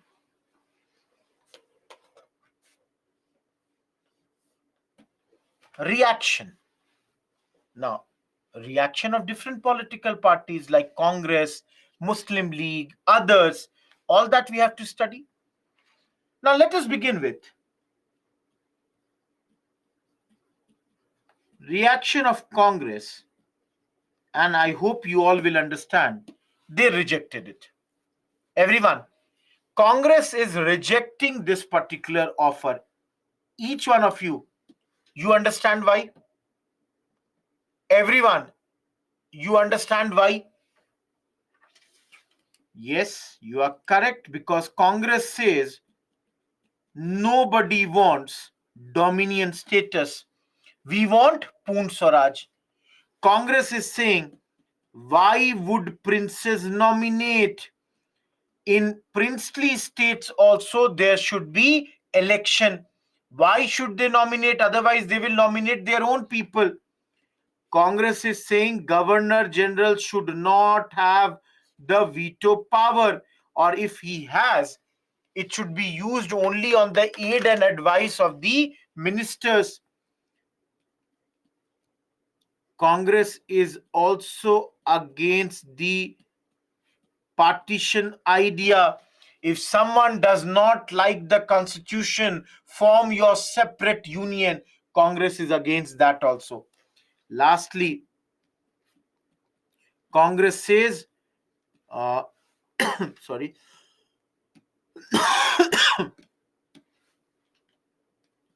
no immediate plan of transfer of power is happening. So all these things has made Congress very, very unhappy. Everyone, am I clear with the objections of Congress? All of you, am I clear with the objections of Congress? Now, let me tell you two important facts for prelims.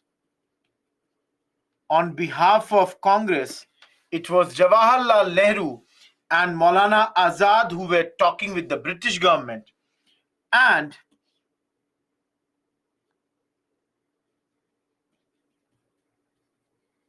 very famously, Gandhiji had described this as a post-dated check. All of you, you understand post-dated check? Everyone, you understand post-dated check? Gandhiji is saying you are promising everything for a later date. On 28th September, today, Rohit Kumar is saying that go and take from my account on 5th October 1 lakh rupees. Now, all of you tell me, what is the guarantee that on this day there will be 1 lakh rupees in Rohit Kumar's account? Check may bounce. Then what will we do? Here it means that what is the guarantee you will be winning the war? If you lose, all your promises will be of no use for us.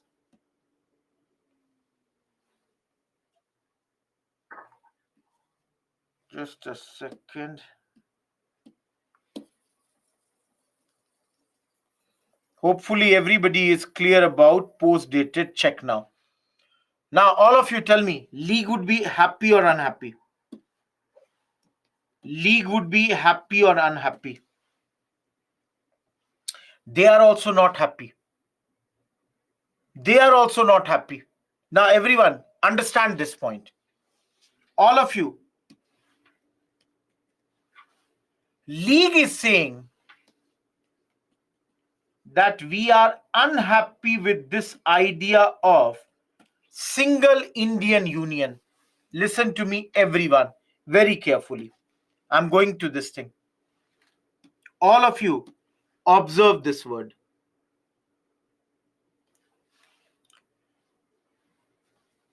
If any province does not want to join union, they can form a separate union. Now, all of you tell me, the big word is if. Supposedly, everyone is happy and they don't want to form a separate union. Tell me, will Pakistan be created? Everyone, tell me. If everyone is happy with the constitution, nobody wants to get separated, what will happen to Pakistan? It will remain a dream. So League is unhappy. It's saying this should not be done. And it is unhappy with the procedure to decide on accession of provinces. So League is saying, please give us a separate Pakistan. Let us go in our own directions. Don't disturb us. Everyone. The others,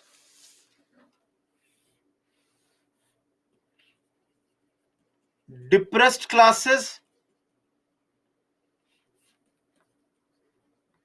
liberals, Sikh, Hindu Mahasabha, all these are also unhappy. Everyone, they all have their own questions here.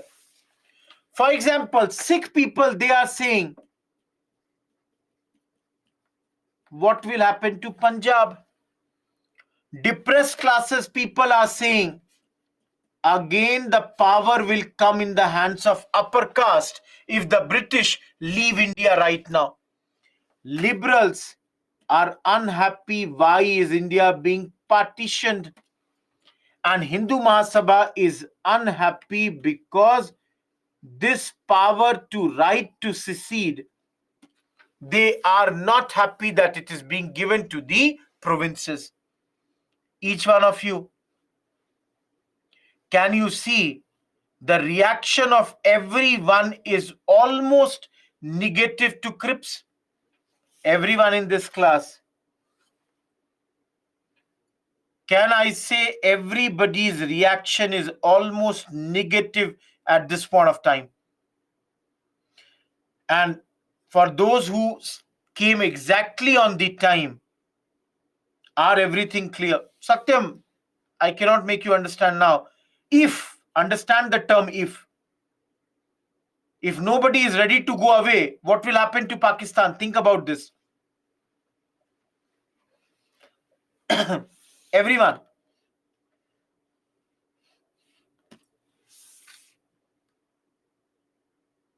Failure. Why did it fail?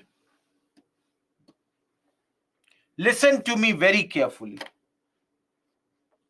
One reason it failed was on the issue of Viceroy's veto. Congress was saying Viceroy should be a constitutional head, should use the veto on the aid and advice of the ministers. British government was saying no, he would have absolute veto at this point of time. Two, all of you,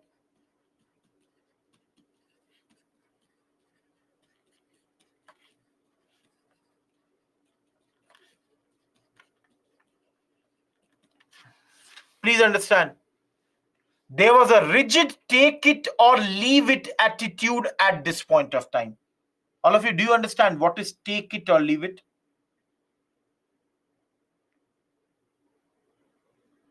All of you, do you understand take it or leave it? See, Cripps was like, everyone, please listen to me.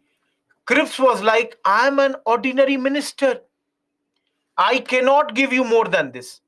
This I can give. If you want to take it, take it. If you do not want to take it, I cannot give you more. I am an ordinary minister.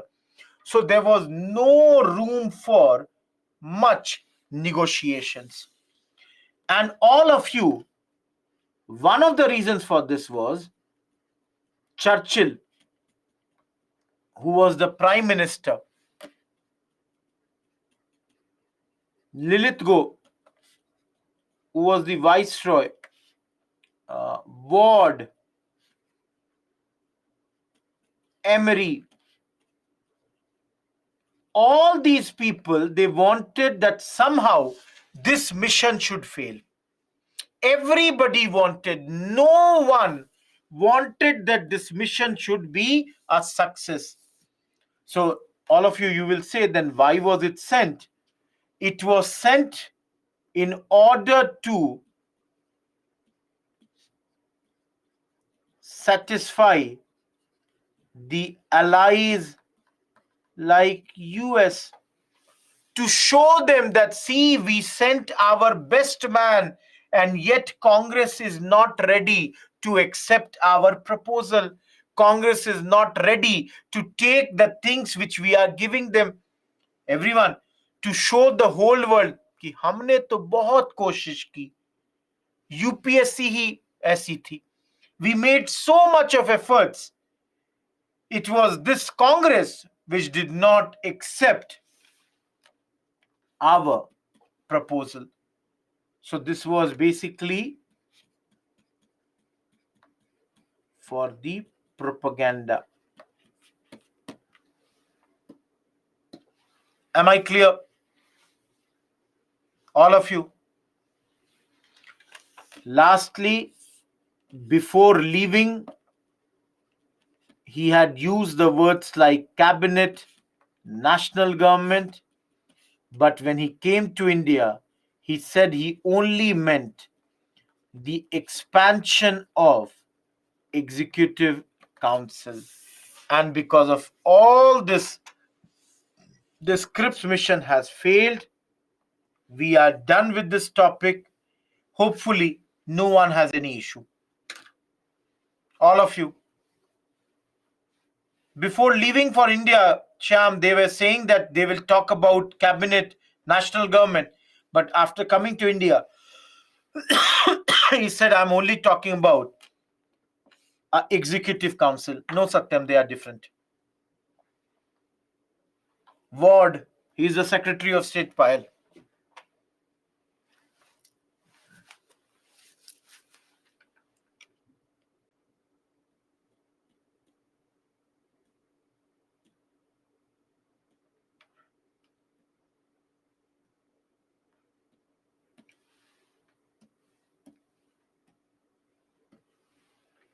All of you.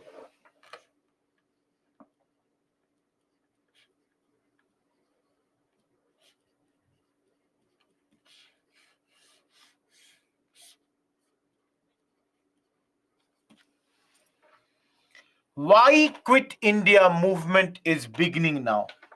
Think about this. Everyone, think.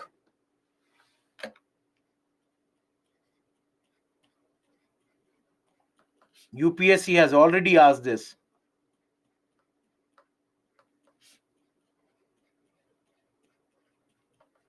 This is the most important point. Everyone, will you accept this or not? After Cripps, did British have anything new to offer us? Tell me, all of you. After this, did they have anything else that they could offer to us? I don't think so. There was absolutely nothing that they could offer.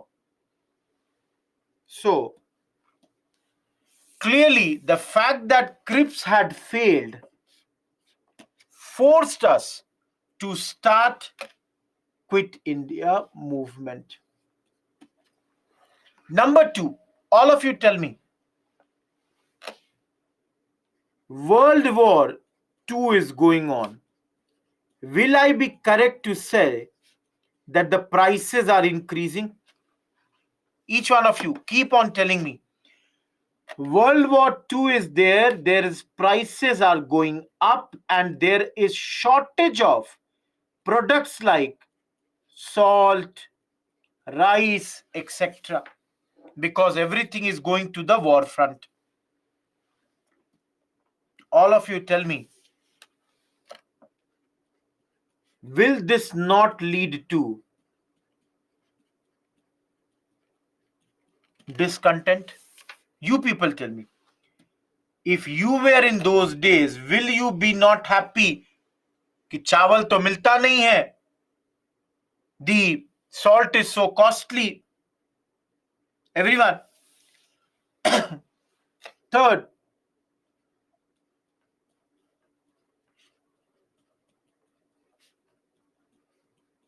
how many of you understand scorched earth policy? How many of you understand scorched earth policy? They were fierce about scorched earth policy.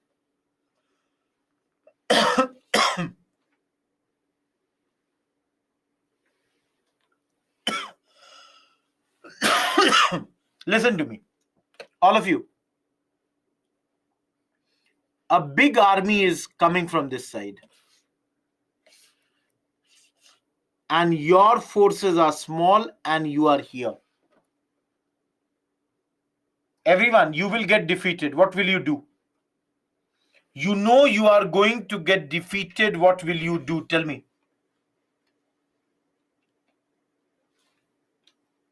I know you will run away, but don't use the word run away. I would rather use the word move back, retreat.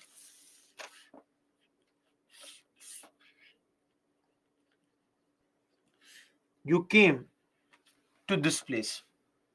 You retreated, you went back. But before going back, in the well, you put poison. The bridge, you exploded it. What do you call it? Crops were burnt by you. All of you, do you now understand scorched earth policy? The idea is that the invaders do not get to utilize any of these resources. Everyone, am I clear? We are also having this fear right now that when Japanese attack would happen, Britain could do this in Assam, Bengal, Odisha. Everyone, am I clear with this? All of you, am I clear with third point? Fourth,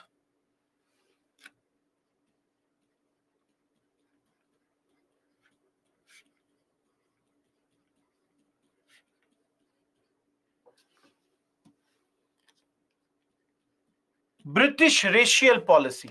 Think about this. When they are evacuating people, in evacuation also, they use this. What did they use?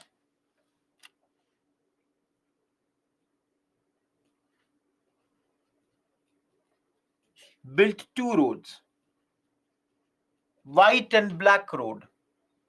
Black road is for Indian refugees. White road is for European refugees. Black road is Kacha road, unmetalled road.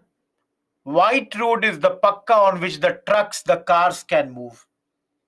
All of you, tell me, don't you think that the British racial policy or racist tendencies they got exposed by this? Everyone, tell me, will it be or not? Isn't it? It got exposed at this point of time. They were hypocrites. Fifth, in Southeast Asia, Britain was losing, and this was bringing down the faith in their stability. All of you, the people, what they started to do was they started to withdraw the money from the banks because there were fears that the Britishers may lose the war. So the conviction in British rule was so low at this point of time that the Britishers started to withdraw their money from the banks at this point of time. Sixth, Indian leadership wanted to prepare the masses for any invasion on their own. Indian leadership felt that if they convince the people, if they say this thing for the people, if they make the people ready for this war, it would be better compared to this being done by any foreign player. Everyone, am I clear? See, those who are asking this is being happening in Southeast Asia, so roads will also be built there only. Are all the 6 points clear? Each one of you. Pooja, we want power in our hands so that we make the people understand what are the implications of the attack of East India Company. Moving ahead.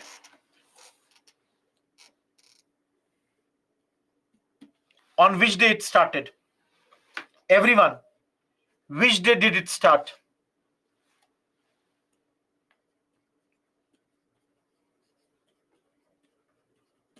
8th August 1942 from Bombay,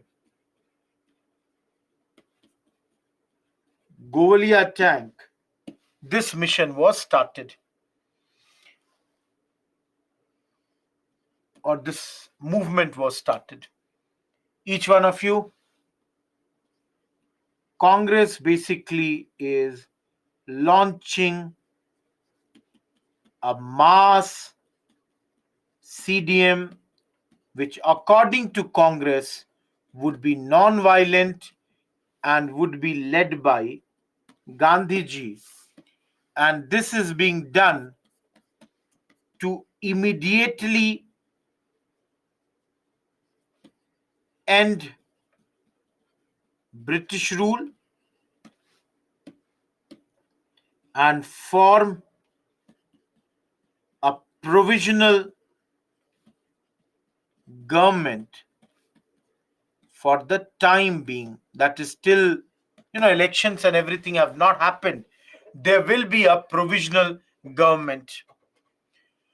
This slogan of Quit India was given by Yusuf Mehrali. We studied him in the 28-month government of Congress. Everyone, tell me one thing. Did we not study that the government had decided, do not give time to the Congress to launch any such movement? Everyone, did the government not decide that we will never ever give Congress time to launch any such thing?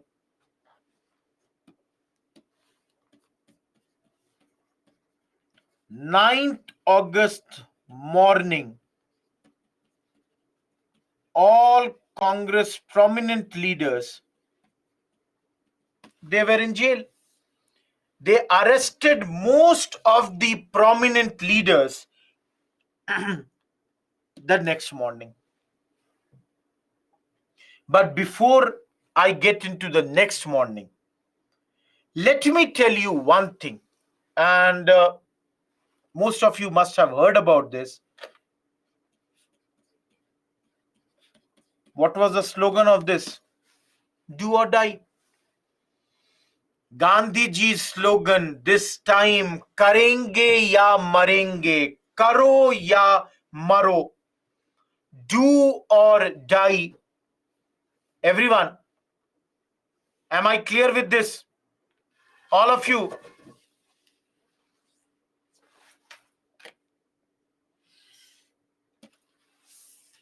Now, everyone tell me one thing.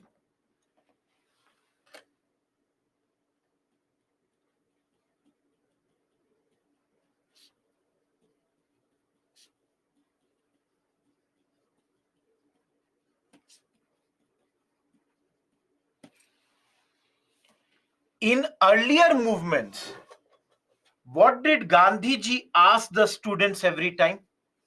Everyone, in earlier movements, what did Gandhiji ask the students to do every time?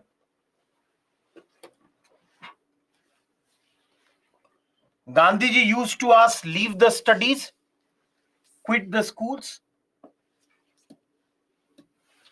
This time Gandhiji is asking, quit studies if confident. All of you, can you understand this? Please understand the difference. Earlier times in NCM, in CDM, Gandhiji would ask everyone, students, chhod do school, chhod do college. This time Gandhiji is saying, only leave the study if you are confident. Why? Because this time we will not start any national school, national college. We will not take care of your education because everyone, look at the slogan, do or die. Each one of you, students, is clear or not? Similarly, earlier Gandhiji used to say to government servants, resign. This time he is saying, do not resign, but show your allegiance to Congress. Everyone, can you see the difference this time for government servants? Everyone.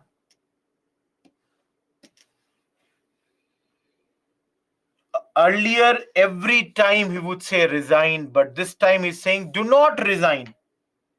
Be in the system only, but then show your allegiance to Congress. Soldiers were asked, do not leave army, but don't fire on your compatriots. Everyone, soldiers are being told, don't leave army. Remember in NCM, Ali brothers had asked the people to resign from army.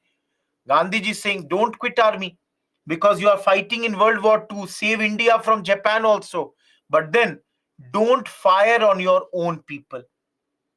Everyone, are the 3 points clear? No, these are the messages of Gandhiji. See, please, these are the, I would say, message of Gandhiji to various sections of the society. No, it was there for peasants also. It was for the princes also, for princely state people also, for everyone. Gandhiji gave this message. Instructions. This is basically the instructions given by Gandhiji, not printed anywhere, but what you have to do, this is being told by Gandhiji. Peasant, same old thing. If Zamindar is pro-government, don't give him the revenue. If he's pro-Congress, give whatever is mutual understanding. Princes, accept sovereignty of your people.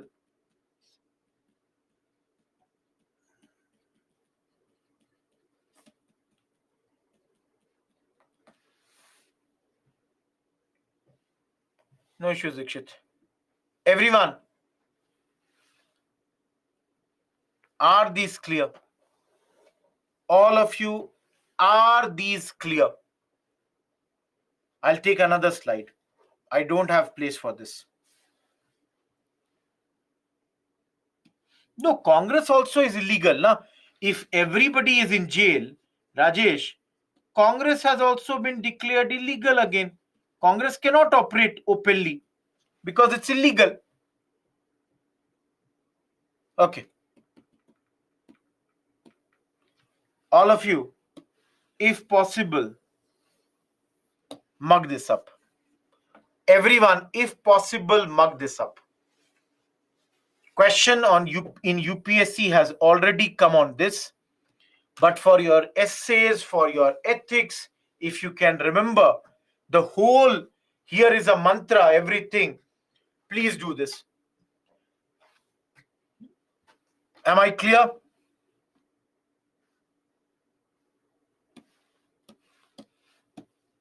Now, all of you, tell me one thing. Very simple point I'm asking. All the Congress leaders, all the prominent leaders, they have been arrested. Everybody has been put behind the bar. What will be your reaction? All of you, what will be your reaction? Anger? Naveen, you are disturbing. Your question makes no sense and you have posted the same question 10 times. Please understand, there is no logic of this. Where did they mention about Viceroy's veto power in Cripps mission? That was said that this will continue. Please be very, very clear, be very specific. Your question is making no sense. And still you are posting. You are in Quit India movement, you are posting about something which is of Cripps mission. And later you will ask about Quit India movement when you do not understand the whole topic. Keep it for the last. And again, I have said for small queries, post in the doubt section. Don't keep on posting here. The moment all the leaders are arrested, there are 2-3 things. Number one, the movement is leaderless. Number two, people are angry. Now, all of you, if you are angry, how will you show your anger? In whichever way you can. Whichever way. So,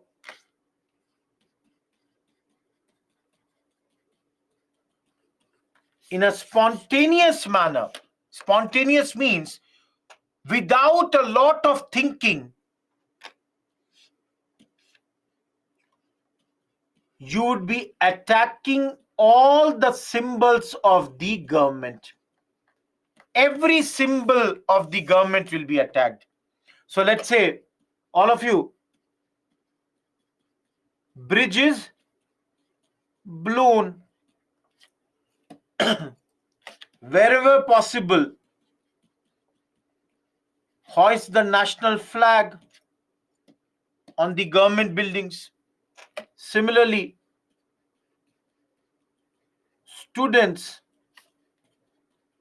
they do strike in schools, in colleges. Similarly, underground news sheets, people acting as couriers. All these things are happening. Everyone, every place, in villages also, simple villagers would help this. Pilots, train drivers, they will act as the couriers here. Businessmen, they would give the help over here. You know, the government servants, they would pass information, including police people, they would pass secret information even before anything would be done. Everyone, very simple slide, nothing new, nothing, very, very alarming here. Yes, it has become violent. There are violent actions. Every symbol, see, yes, railway station is a symbol, police station is a symbol.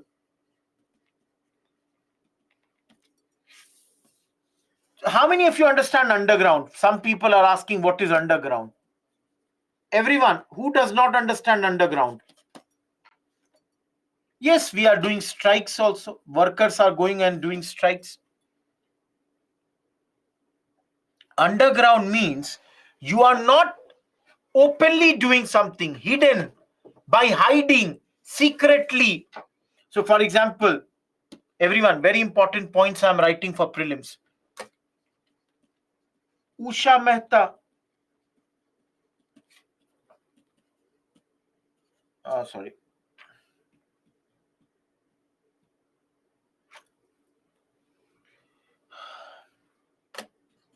Jay Prakash Narayan. Then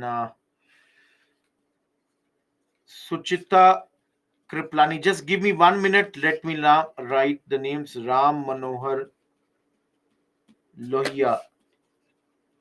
Ram Nandan. Sorry, Mitra I wrote. Ram Nandan Mishra. Then Biju Patnaik. R.P. Goenka. Aruna Asif Ali. Chotu Bhai Puranik. Achyut Patwardhan. Everyone, all these are second rung Congress leaders, leftist leaders who are leading this time. Now understand here. Have you heard the name of Usha Mehta? Question asked in 2011. Runs a underground radio at this moment. Was running this from Bombay. These two people escaped from Hazaribagh jail. They both ran away from the jail, and JP even started something called Azad Dasta near Nepal border. People would be trained and sent to India to do this. Azad Dasta. Suchita Kriplani, later goes on to become first women chief minister in independent India. Everyone, Biju Patnaik is pilot. Biju Patnaik, father of Mr. Naveen Patnaik, he was a very good pilot. And, when he would be running those, he would carry those leaflets, and illegal patrikas would be transferred from one place to another. Aruna Asif Ali hoisted the national flag after the top Congress leaders had been arrested in Azad Maidan. RP Goenka, very, very successful businessman. RPG Group. Ram Manohar Lohia, the greatest opposition leader during Nehruvian era. All these people, everyone, all these people, they are running the underground movement. Yes, Anurag, correct. All of you, am I clear? Each one of you, am I clear? Very important. You need to remember all the names.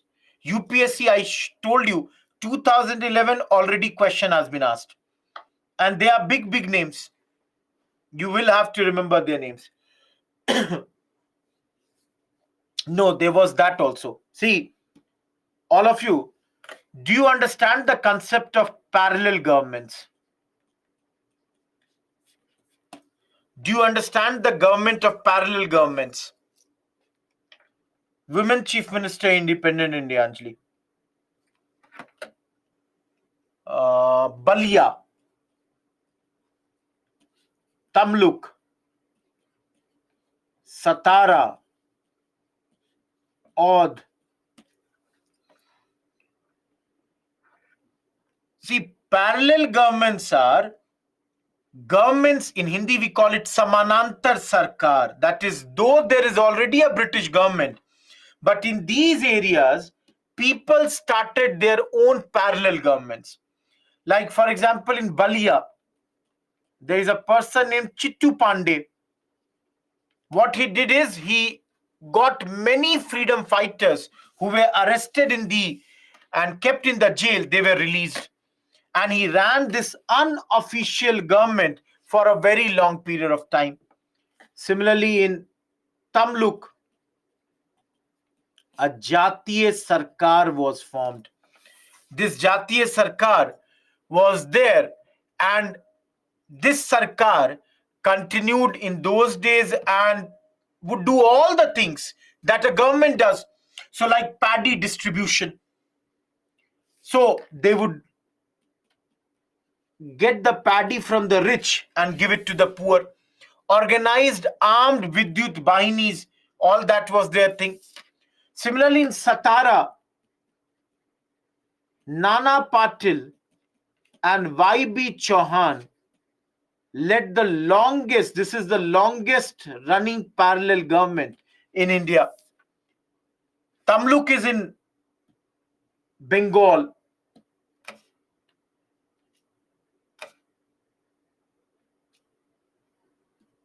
Tamluk is in Bengal. Balia is in UP, Uttar Pradesh, near the borders of Bihar and UP. Everyone. Owned ruler was Gandhian and got a constitution prepared by Gandhiji and ruled his state according to this constitution. Everyone, am I clear? See, those who are asking about Suchita, no, Shyam, that's wrong. Those who are asking about Suchita Kriplani, she became the chief minister of Uttar Pradesh, and she's the wife of, everyone, she's wife of J.B. Kriplani. Okay, Gandhiji is already arrested, Divya. Please see here, I already told you, all top Congress leaders are in jail. See, though this is not my work, but just asking you. And the options: Ramnandan Mishra Purva. We'll talk about that, Musharraf. Everyone, your options are, see here, A, B, C, D. I will give you 10 seconds.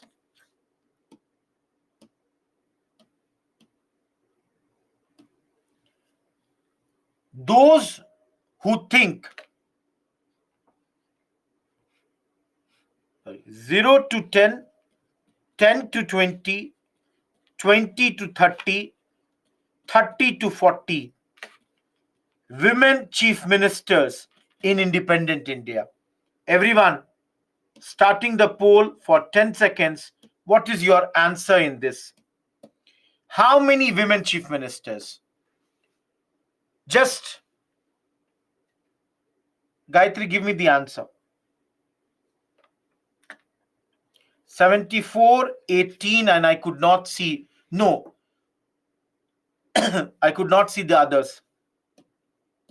Everyone, here lies the answer. So you can easily understand. Oh, others were 6 and 1. All of you, just for 1 minute, I am moving away from my topic. If you all know, J&K had only one, Punjab had only one,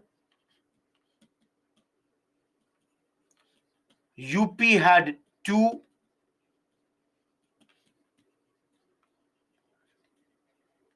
sorry, Delhi had two, UP also had two. I told you. Bihar had one, West Bengal one,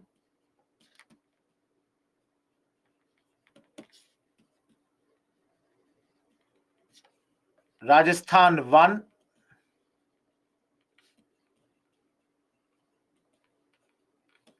Gujarat one,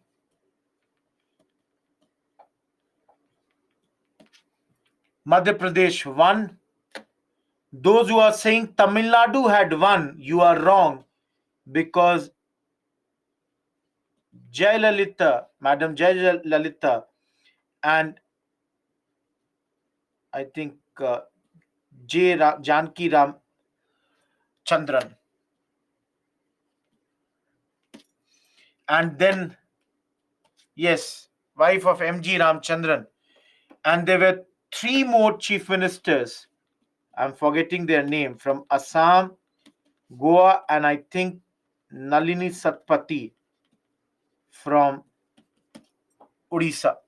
So you can understand 1, 2, 3, 4, 5, 6, 7, 8, 9, 10, 11, 12, 13, 14, 15, 16. Only 16 women chief ministers in the 76 years of independence. Only 16. And I'll tell you, some of the best performing states like Kerala, Karnataka, Andhra, Telangana, all these four South Indian states, even states like Haryana and all, had none. And yes, of course, yeah, from Goa there was Shashikala Kakodkar.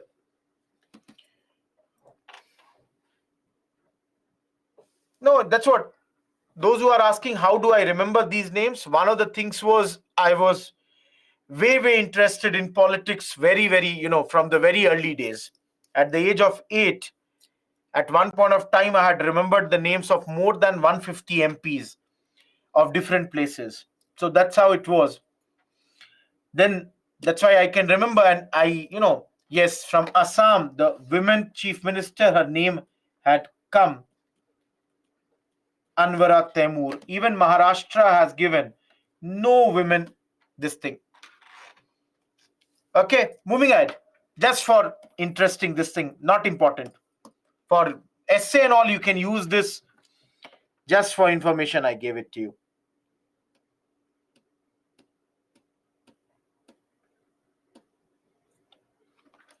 All of you, because this is a repetition slide, please read on your own. If you have problem, please tell me. Everyone, because we have done NCM, we have done all this. Please tell me any doubt in this.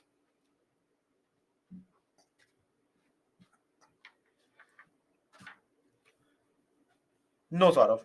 Everyone, any doubt? There is no violence here. Madhuri, what's the problem? No anti-zamindar violence happened. Even some zamindars had taken participation here. So some zamindars also participated here. Symbols of authority is British government symbols. Now, all of you, any problem in point number 5? I told you this. Lower level administration is totally in favor of Congress.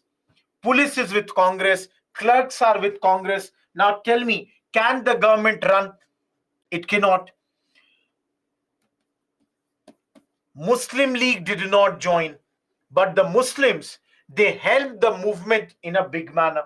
They would give, I would say, shelter to the people who were involved in this movement, and zero communal clashes during the movement. Communists, everyone, Russia had joined this movement or this world war on the side of Britain.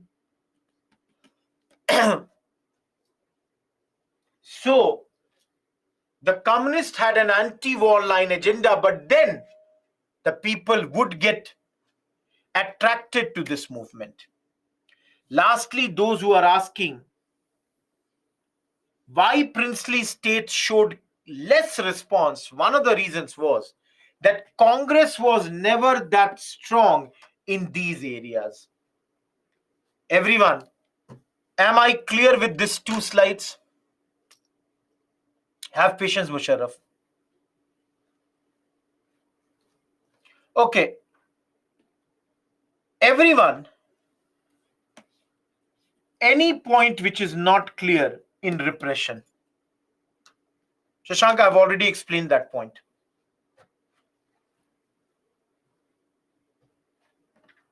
Any doubt in these 6 points? No, Sachin. All of you, please remember this. Look at how many people have been killed. Muzzled means suppressed. All of you, even from aircrafts and violence, they were firing. They were firing here. Everyone, can I say, though it was started as a non-violent movement, the fact is it has become totally violent.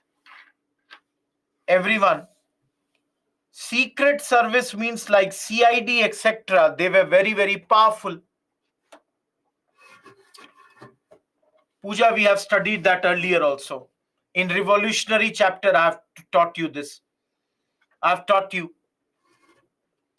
Everyone, no, we also killed theirs.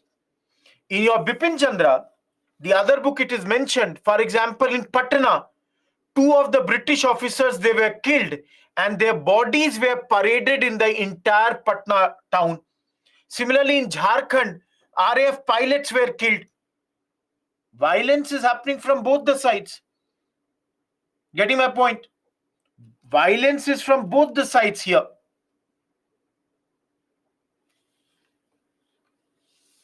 Riyaz, it is violent movement.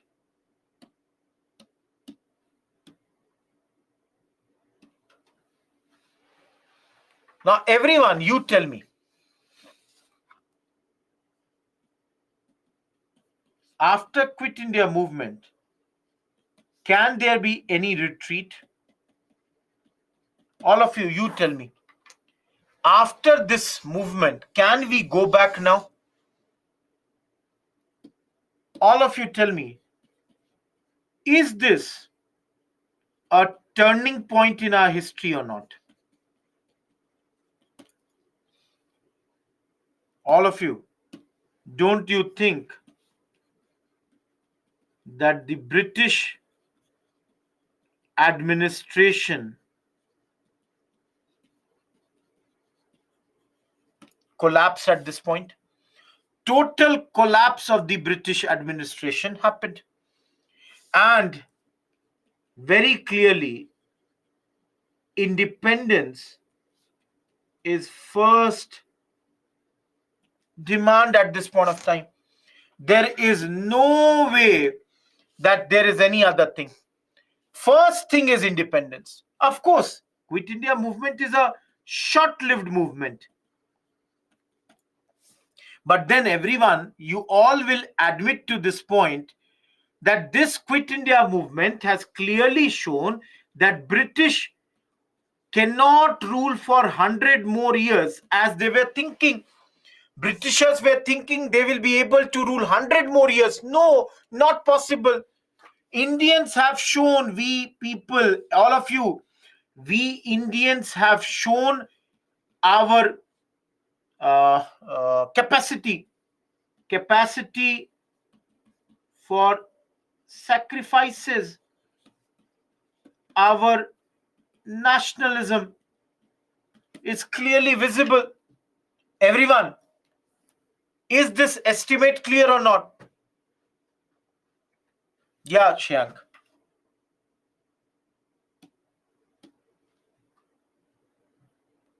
Chituri, please listen to me carefully. I said no retreat is possible after this Quit India. I did not say we retreated. Please listen carefully. But then tell me one more thing, everyone. All of you, one more thing I will ask you. Where is Gandhiji here?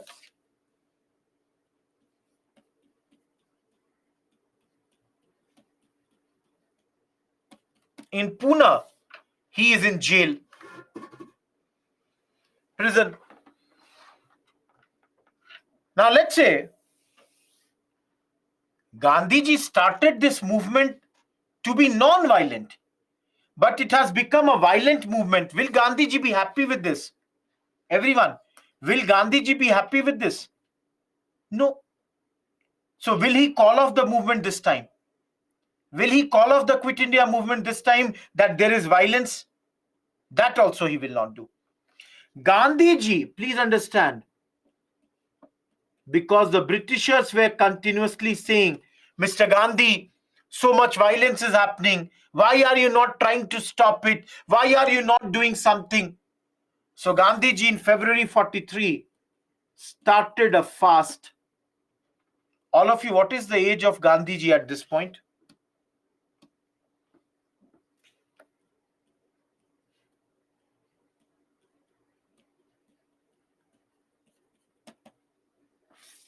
$73.5. And all of you remember,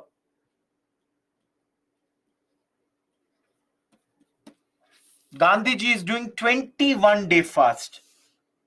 Now again tell me, everyone, will the supporters of Gandhiji not be very, very excited that if my leader at the age of 74 can do so much of sacrifice, why should I not go outside and work for the country? This fast, what did it do? The anti-British feeling went up. Opportunity for the political activity. Public morale has gone up. People are doing strikes everywhere, hartals, demonstrations.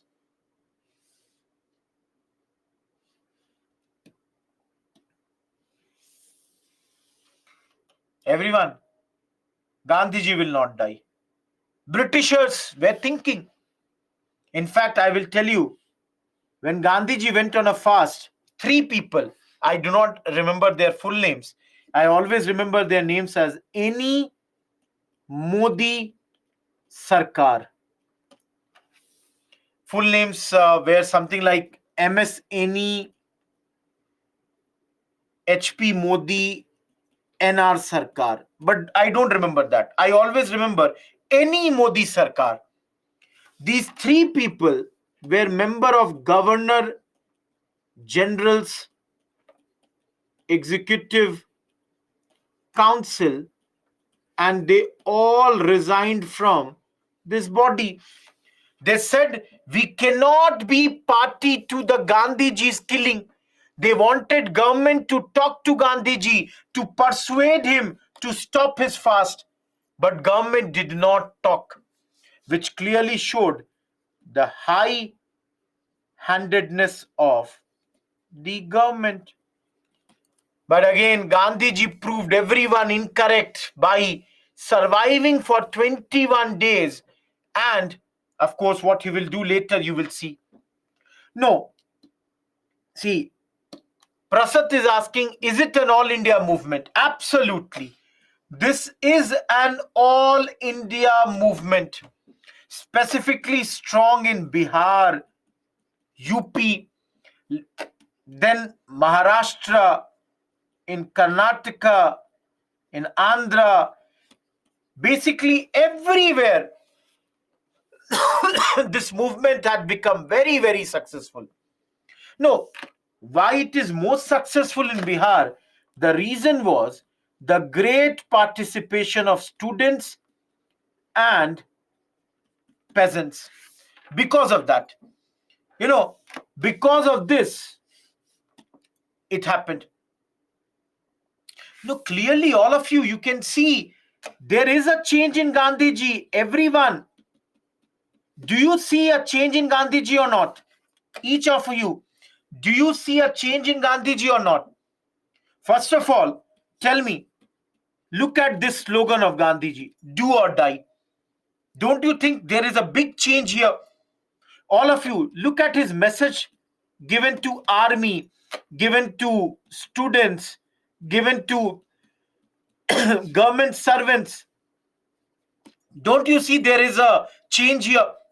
And on top of everything, Gandhiji did not stop the movement in spite of violence, unlike non-cooperation movement. Everyone, do you think Gandhiji is changing or not? Everyone, he has changed.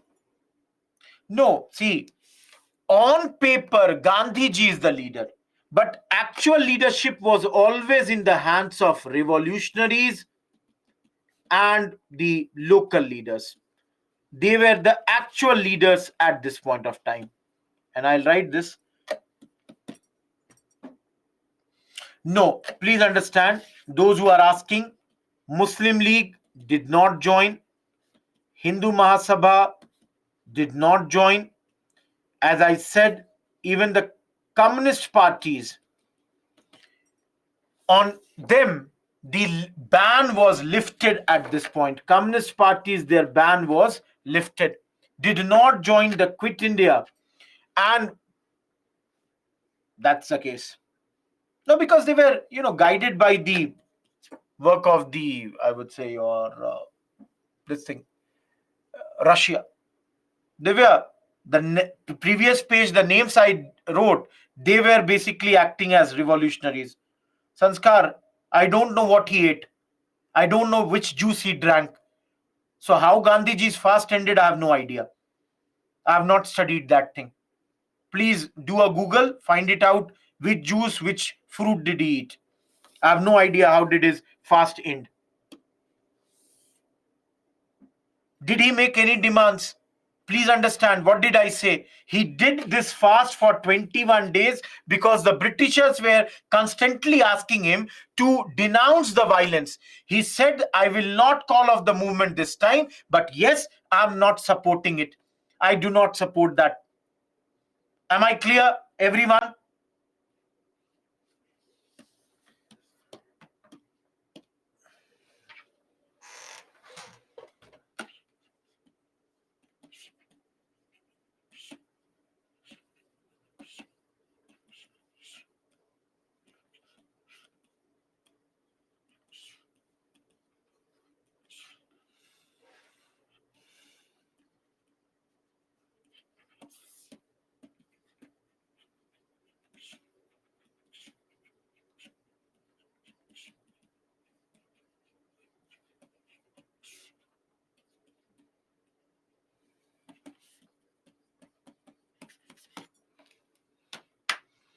Everyone, can you write? Everyone, can you write this? Quit India movement was the last and the most short-lived movement of Mahatma Gandhi, but was most impactful. Comment. 150 words, 10 marker. Homework.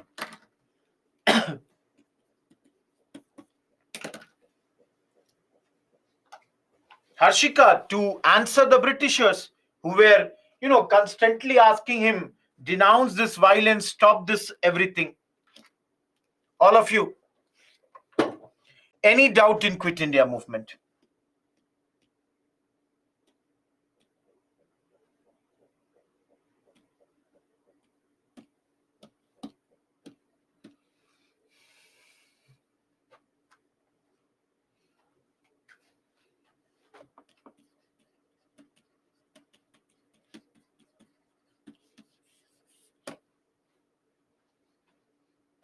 No, Sandeep. We will study him tomorrow.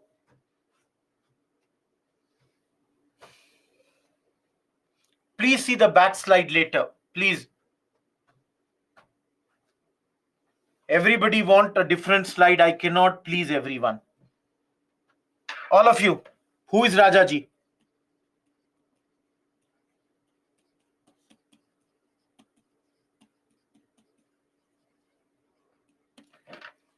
Chakravarti Rajgopalachari.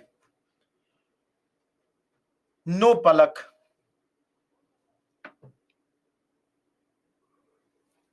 Two, three things. Number one, some of you, though you should not be asking these questions, but you are asking, then I'll tell you.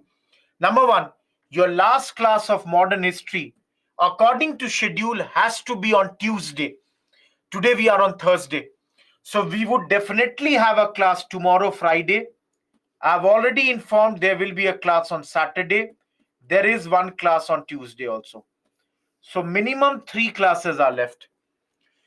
Modern we will do tomorrow. Modern tomorrow will get over because we are right now around 1945.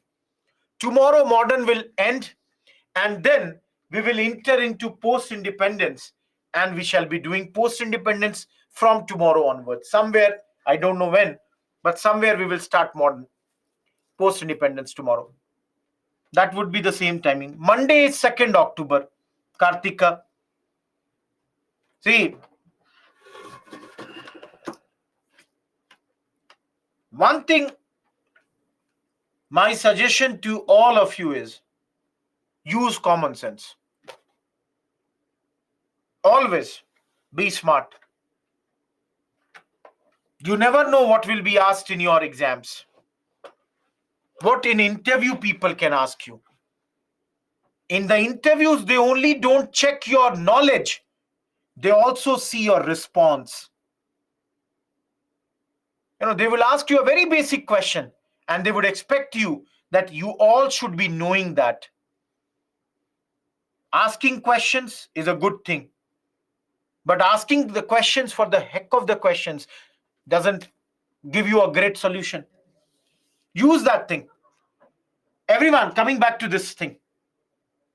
No. Ocean, no. All of you, did I tell you he was a relative of Gandhiji?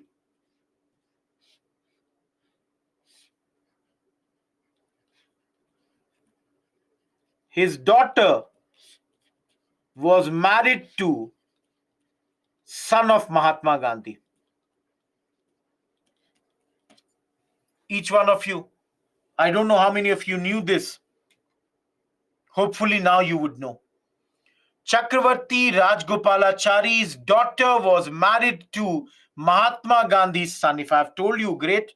If I have not told you, I'm telling you. Popularly known as Rajaji. Please listen the last 15 minutes and then we are done. Rajaji, this plan or formula, as many books write,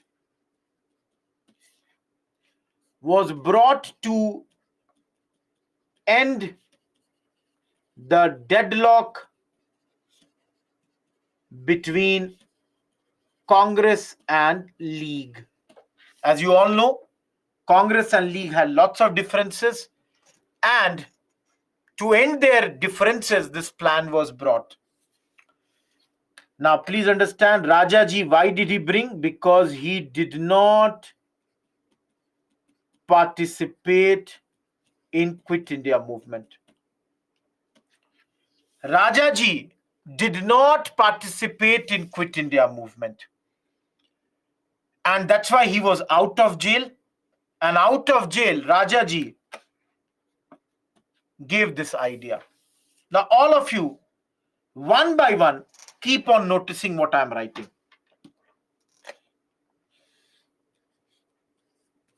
The first point of the plan: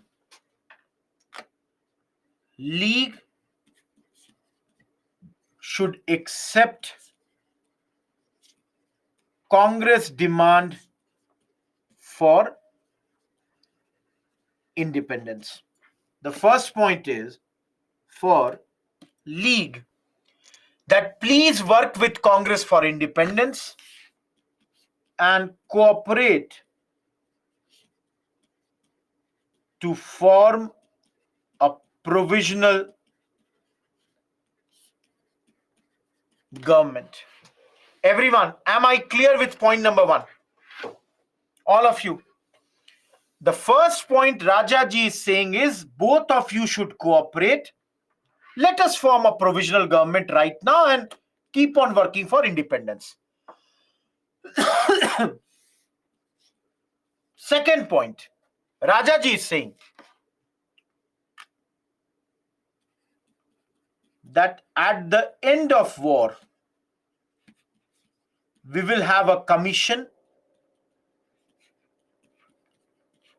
to identify Muslim majority districts. Everyone, all those districts which have a Muslim majority, they will be identified, and here there will be a plebiscite. This plebiscite, non-Muslims will also vote. That is, all inhabitants are going to vote. Everyone, you understand plebiscite?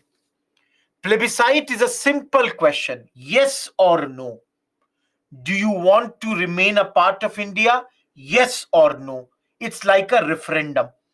So, in all these districts where there is a Muslim majority, this plebiscite would be conducted, where all inhabitants, of course, based on adult suffrage, a particular year will be kept, and based on that, this will be conducted. Of course, all parties were allowed to express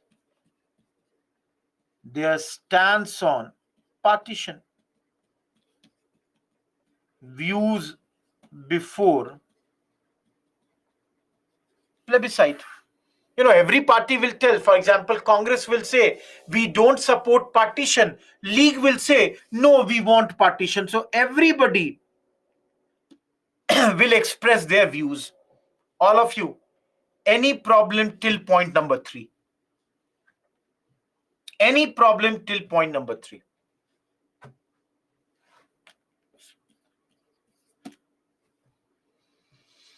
Now, everyone, tell me, in this plebiscite, don't you think some people may say we want division? Everyone, tell me, don't you think in this plebiscite, some people may say we want division? So Rajaji says, if there is separation, then both the sides would have a mutual agreement. What would be this agreement? That means defense, communication, commerce. There will be a common center for these. Everyone, am I clear with point number 4? Defense for both the parts together, communication together, commerce together, a common center, a mutual agreement to look after these. Now, everyone, let's say, I'm just giving you one example. Karachi said we want to move away. Now tell me, Karachi would have Hindu population or not? Karachi would have Hindu population. So 5th point, transfer of population will be voluntary. Rajaji said, see, this is voluntary. Nobody will be forced. If Rohit Kumar, a Hindu, wants to live in Karachi, he can live over there. If Rohit Kumar wants to move out of Karachi, he can move out of Karachi. It's his prerogative. Last thing Rajaji said, all the terms would be binding only after Britain has transferred power to Government of India. Only after the power has been completely transferred by them, any such thing will happen. Otherwise, this will not be acceptable. That is, ask, when the Britain is completely leaving, then only this will be applicable. Everyone, is the 6th point clear? Each one of you, is the 6th point totally clear?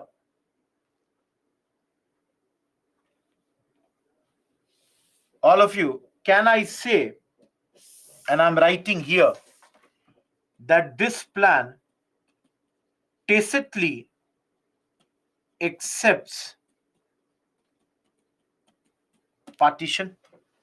Everyone, will you accept this or not?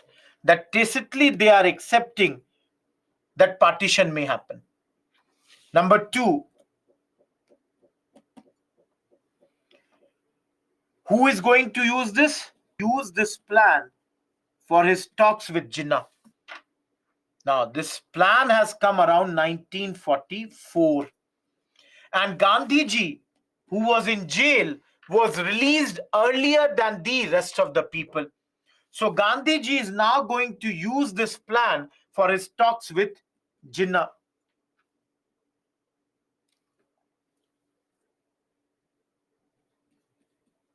Even though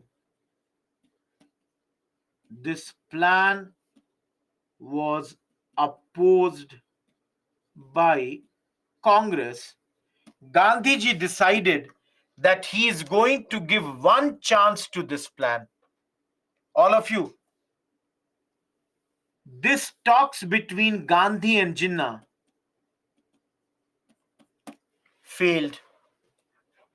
Everyone, last part, last 3 minutes.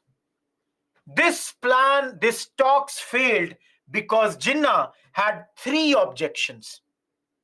And everyone, please see what are his objections. Number one, Jinnah is saying, Rajaji, rather than asking us to accept Congress' demand for independence, why don't you ask Congress that they accept the two-nation theory? Everyone, is the first objection of Jinnah clear? Everyone, the first thing is Jinnah wants Congress to accept two-nation theory. Jinnah is saying, Raja ji, हमको जो इतना समझा रहे हैं ना, Raja ji, what you are trying to make me understand, why don't you ask Congress to accept my proposal? Point number two, all of you, please note this. Jinnah is saying not all will vote, only Muslims will vote. Please understand. Let's say this place, 100 people, 70 Muslim, 30 Hindu. If everybody votes, Jinnah needs to get 51 votes. If only Muslims vote, Jinnah needs to get 36 votes. Jinnah knows all Hindus are with Congress. Jinnah also knows there is a good amount of Muslims who are with Congress. Everyone, Jinnah is a brilliant lawyer. Can you understand this point? Jinnah is saying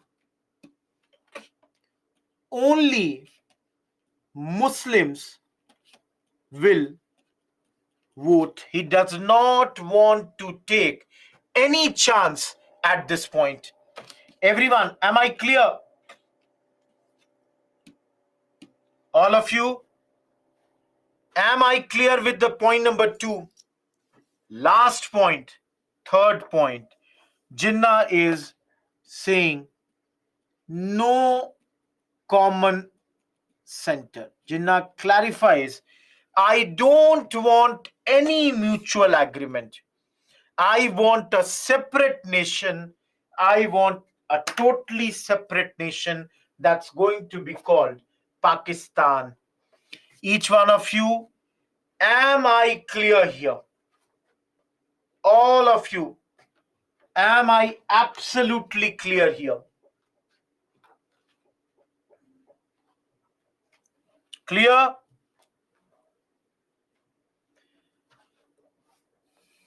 Thank you. See, no, even VD Savarkar and all, they opposed this. Everybody, even Hindu leaders, they had opposed this thing. Madhuri, that's an example for any, hypothetical constituency.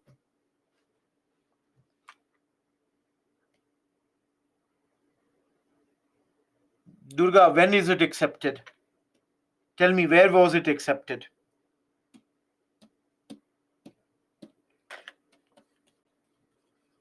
Everyone, around the same time, two people, Bhula Bhai Desai and Liaquat Ali Khan, they also tried to resolve the dispute between League and Congress. He was from Congress.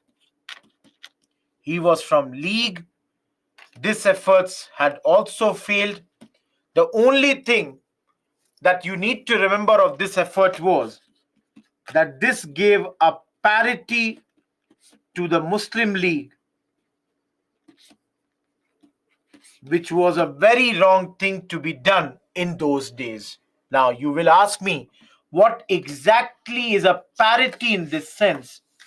Please understand, in this they said that there will be equal number of persons to be nominated by Congress and League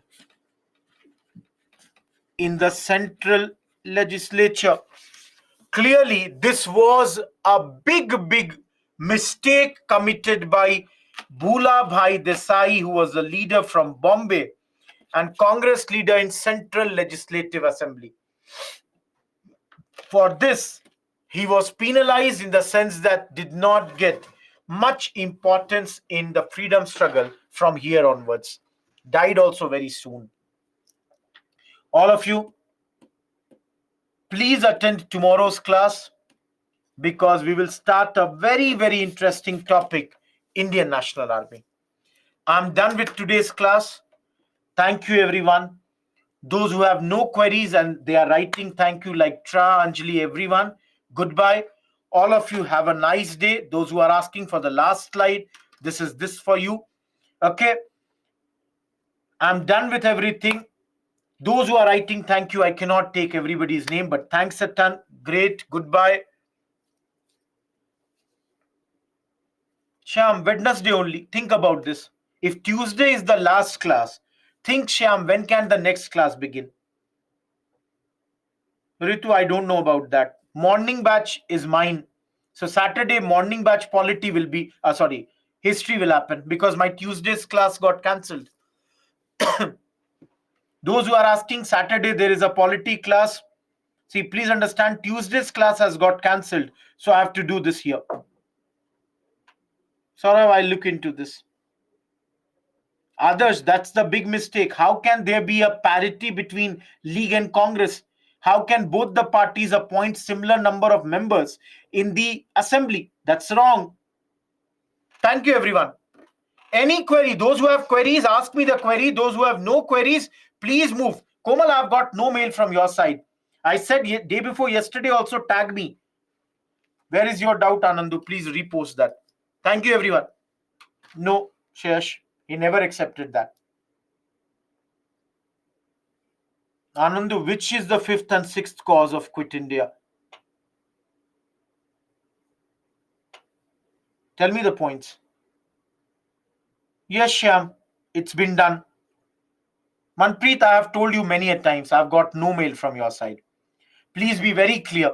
I resolved every mail yesterday. I have got no mail. Komal, you'll have to readdress that mail to me.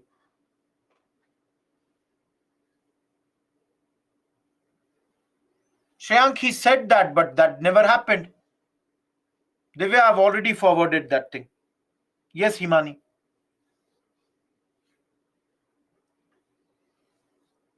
Anyone, please post your doubts. Thank you, Seema, Divya. Musharraf, which is your doubt? I've got no doubt this thing. Anandu, this way I cannot understand. Freedom movement, your Quit India movement became leaderless because everybody was behind the bar. People joined, so invariably it was a mass movement. Shashank, we are in 1945, so you can understand that thing. Manpreet, I've got no mail from your side. Musharraf, because their agenda was religion specific. Zeba, you can make it at one point. Yes, Unnati. Thank you, Jagdish. Thank you, Sandeep.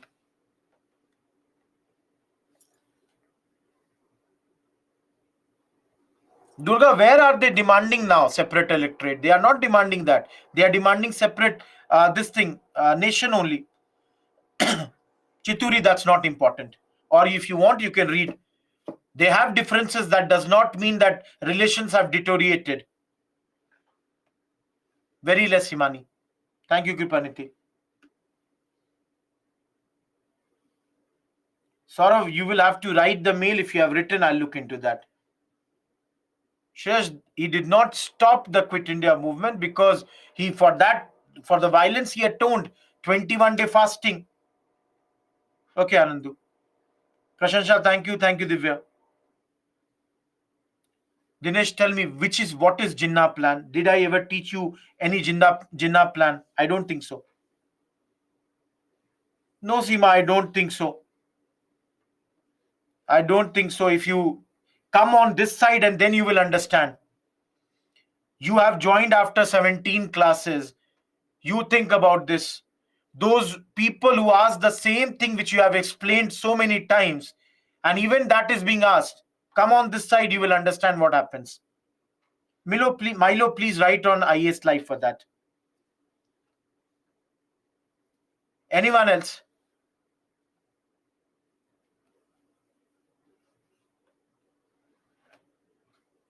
Komal, you can do it from the NCRT only. Thank you, Zeba. Thank you, Seema. Anyone else? Any query? Last 1 minute. If your query is pending, please post.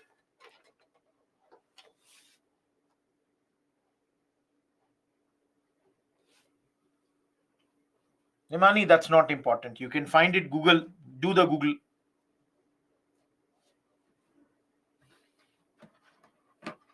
We don't study about the presidents of Muslim League. Thank you, Ambika.